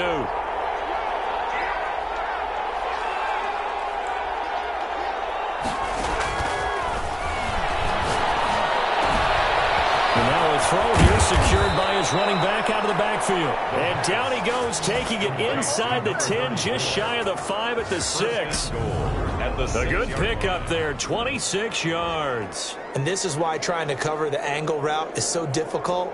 Anyone playing the linebacker position, when they see a running back out of the backfield widen, because he heads towards the flat first, oftentimes you widen too much and overcommit. He cuts up inside, and that's what we saw there. A nice pickup for a 1st down. They'll try and run for it on 1st and goal. And he is in for the Seattle touchdown. A great play there. His 2nd touchdown of the game, his 3rd on the year. And the Seahawks add on to their lead. And he certainly played a pivotal role with those 2 TDs and why they're up on the scoreboard right now. Well, someone's all about winning, aren't they? Because he's not worried about the number. Sure, it's great to have 2 touchdowns. The bottom line is what he's doing is contributing to their lead. He wants to continue to do so. For Seattle. Set now to kick this one away, and off it goes. Fielded in the end zone. And this will not be brought out. It's a touchback. At their own 25-yard line. Minnesota now ready for their next possession. After the long touchdown drive we just saw, you wonder if maybe that's taken a little of the wind out of this offensive sails because they had it going pretty good last time, too. Had to sit over there for a little while, didn't they? You know, they were eager, amped up to get back on the field after just scoring, hoping to get the ball back quickly. That didn't happen, so I'd say come out, just kind of get started again. You know, doesn't have to be anything dramatic. Just get moving, get loose again, and see if they can get it downfield. Solid way to start the drive. 13 yards, picking up the 1st. 4th quarter, every drive's so critical, and you figure may only get one more shot after this, so a touchdown's imperative on this drive. It is, but you also have to think to yourself in play calling, don't hold anything back. Don't save it for the 2nd touchdown. You can have the 1st one for the 2nd one to even matter. There's a ball thrown right side and complete. And he'll take this to the other side of midfield before going out of bounds. Giving back-to-back catches now. That one for 16 and another first down. That's a pretty throw right there. That ball's in the air a long time, but it's right on the money on the right sideline. A really good route. Moving the defenders towards the middle of the field before breaking to the sideline. What a completion there. Big-time arm strength. Very nice route.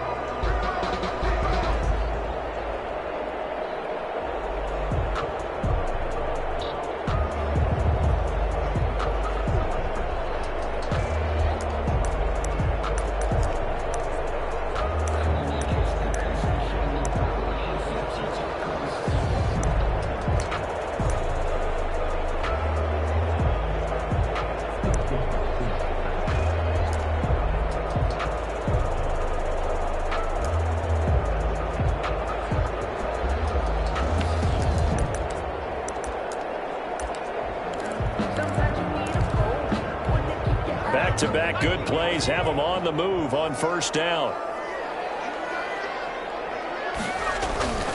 He'll look to throw. The ball comes out on the hit, but they'll say it's incomplete. From the snap, he certainly looked like he knew where he wanted to go with the ball, but surprise, that guy was covered. So that took his attention elsewhere to no avail.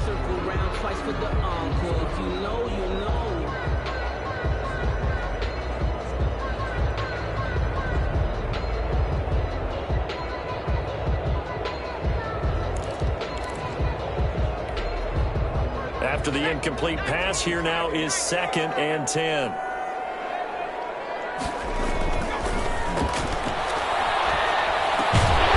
he's got this down to the 35. 11 yards there, first down. Good yardage on the completion there, and when they look at the scoreboard, they do understand a field goal is not going to do them any good. My guess, they're going to press the ball downfield as far as possible, try and throw it into the end zone and get a score because they know they've got to get that done and get the ball back as quickly as possible. Now left side, a completion to his tight end. No gain there on the completion, 2nd and 10. Well, that was a simple throw and catch, but even with that completion, 0 yards gained, so they're behind schedule on down and distance. I think they were hoping to get it to him. He could make a man or two miss, but that window closed quickly. The second down and 10th there, knocked down as it leaves the quarterback's hand, and it's incomplete. And that's a nice job there because you've got to play the ball, not the man when in coverage. That'll keep you away from a lot of needless penalties, and he's able to knock that one away. On third down, he'll drop to throw. And he's got his favorite target yet again. It's complete. They get 7 there, but it brings up 4th. Great change up there on the route and got that inside release, made it a successful pitch and catch. Well, the first thing you want to do is have him thinking that you're going outside, make a move in that direction. Then you really don't run the route against the whole body of the defender. You run against a half of him, and the inside half, and he took it right across his face, got inside, and won that route in a big way. And he's going to get the first down as they bring him down at the 23. The time to pull out the stops is now, and they convert there on 4th down. The 4th down run successful. Now they look to pay it off on first down. Now they'll throw here out of the gun. Throwing for his running back, and he's got him complete. And down inside the 15, shy of the 10.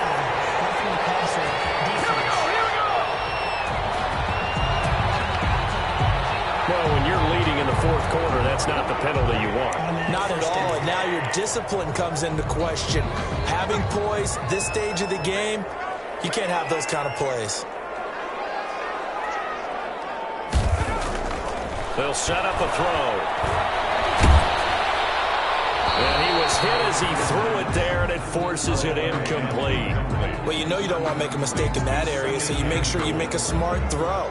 Throw it out towards the sidelines. If you overshoot your guy, so be it. It's just the incompletion that we saw there. They come up here with another shot from the 6-yard line, and it's 2nd and goal now. From the shotgun now, here's an inside give. And he will score. Touchdown, Vikings. A great effort there. His 4th touchdown on the year. And the Vikings are able to make this a close game again. I know the play ends up in the end zone with one person carrying the ball, but how about that big mass of humanity that guided him to that spot? Yeah, they got there, but I love the dive. Always a fan of the dive.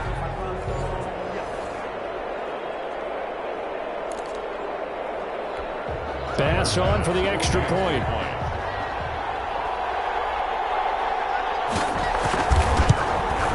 He's got it, and they're back within a touchdown at 28-21. So that one a pretty time-consuming 10-play drive, and it's capped off by a touchdown run of 6 yards.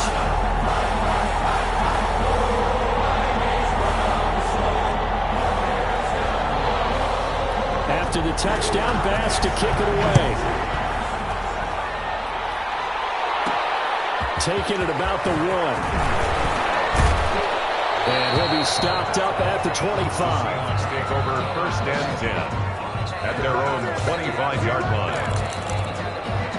The Seattle offense now set to come back out on the field. After the touchdown we just saw, we have a brand new ball game. And now look at the situation. You got plenty of time on the clock. Defensively, they have 3 timeouts. So do you run the football here or do you throw it? I think you have that full conversation with your offensive unit. You tell them, here's the situation.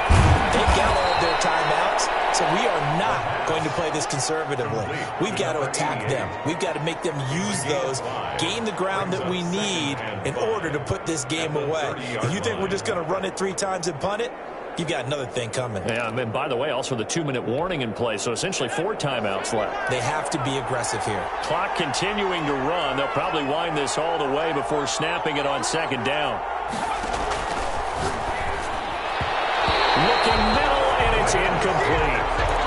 As a defensive back, you have some weapons at your disposal that we don't often talk about, and you can read the receiver's eyes, you can read his hands, and you know that the arrival of the ball is imminent, and that allows you to make a play on it, and oftentimes not. Now look at this. They get the turnover they needed. It's intercepted. Picked off near the 34, and they have the football that will set up shop at the 33-yard line. Take over. A critical error there in a tight game of the 4th. All you talk about is taking care of the football, and especially with a lead here in the 4th quarter, turning it over, now the door is open for the opposition. Just in general, when you're passing in the 4th quarter with a lead, no matter what point, you got to be super careful. Got to be careful, and sometimes you can be so careful that you can run yourself into a error. And taking it to the 15-yard line before he's brought down. Give them 18 there and give the Vikings a 1st down. Right after the turnover, they come out throwing. And that means it's a sudden change situation. We used to practice it on defense. Sudden change, get out there, stop the offense. But you typically run out there a little bit unsettled. I think that's why he came right out throwing the football, hoping to catch him off balance. And he did. Oh, no, he lost the football. And the Seahawks have recovered. Defenders giving chase, but I don't think they're going to get there. 20, 10, and they bring this one back. It's a fumble recovery and a Seattle touchdown. This was a close game. They needed a little breathing room. Boy, they got it right there on that return for a touchdown. Yeah, we would say that this could be huge. Forget it. It was huge. Gave them a comfortable lead. So they need to determine if that knee was down before the ball was coughed up. And they also wanted to make sure that the ball was possessed as they were going through it, that the ball wasn't working its way free before the knee hit the ground.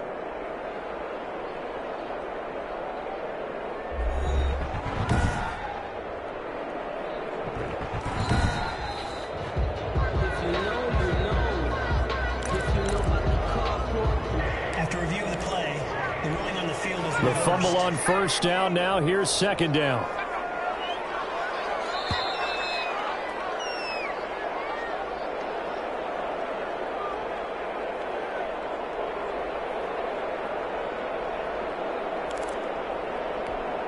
So the Vikings in possession of the football as we get you reset.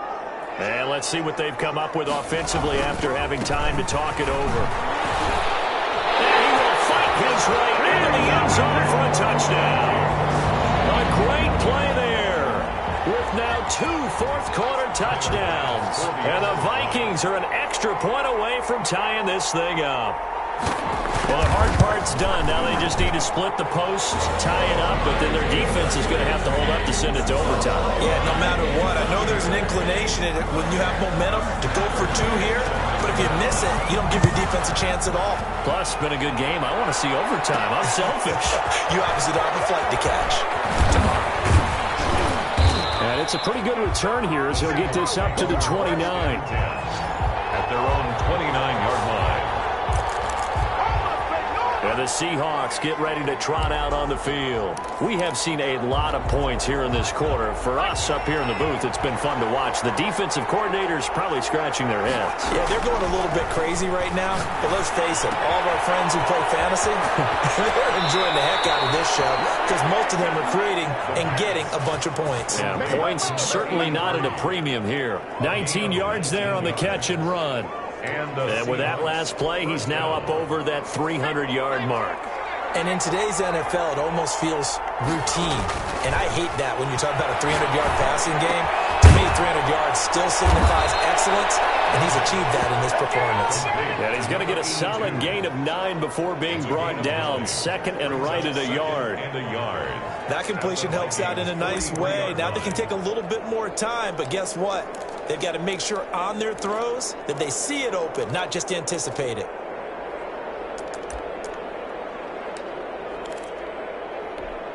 And they'll employ the jumbo set now on 2nd and 1.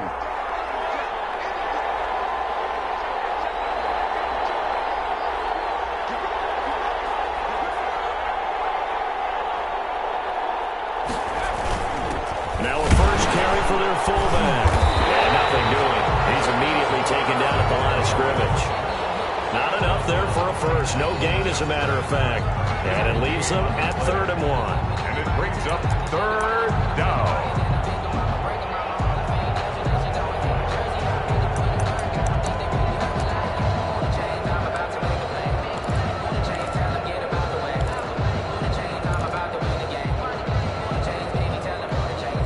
I see an extra defensive back on the field. Little surprise here on 3rd and 1.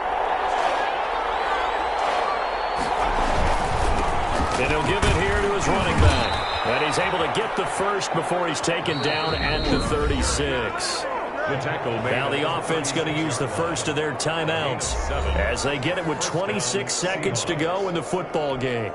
So from the 36 now, 1st and 10.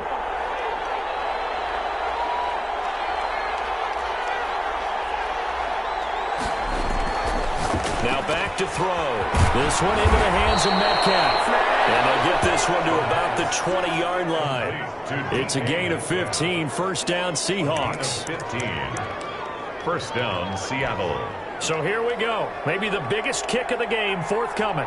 His first attempt of the night here, and it's a big one. It's for the win. And the clock will now stop as a timeout is called with 5 seconds left. And now this game's going to come down to the right leg of their kicker. His first attempt of the night here, and it's a big one. It's for the win. And his kick here is good. And it's celebration time on that sideline as they have taken the lead in the final seconds. So he's able to come through in a hostile environment, and you'd have to imagine that's the game winner. Yeah, how about that? And the way that this game's gone, you think they really wanted to get to overtime and take their chances there? They wanted to get this thing done. When you're the visitor, you don't want to play in overtime. You want to knock it down, get it done, and go home. Well, going into the final play of this game, they knew that they needed some type of a miracle there at the very end, but they couldn't get it done. However, we were treated to really a spectacular affair. Even though they didn't finish it off, you're exactly right. They took us down to the last play. You're wondering, could it happen? Possibly, even though we both knew it was a long shot. So for the Seahawks, they boost their record up to a strong 4-1, and they'll head back home next week to take on the Arizona Cardinals. Meanwhile, for the Vikings, they drop below 500 to 2-3 with a loss, and they'll be back home next week as they're set to take on the Carolina Panthers. I'm Brandon Gaudin. Certainly have to thank Charles Davis, my broadcast partner, and our entire crew. We'll catch you next time right here. It's the NFL on EA Sports.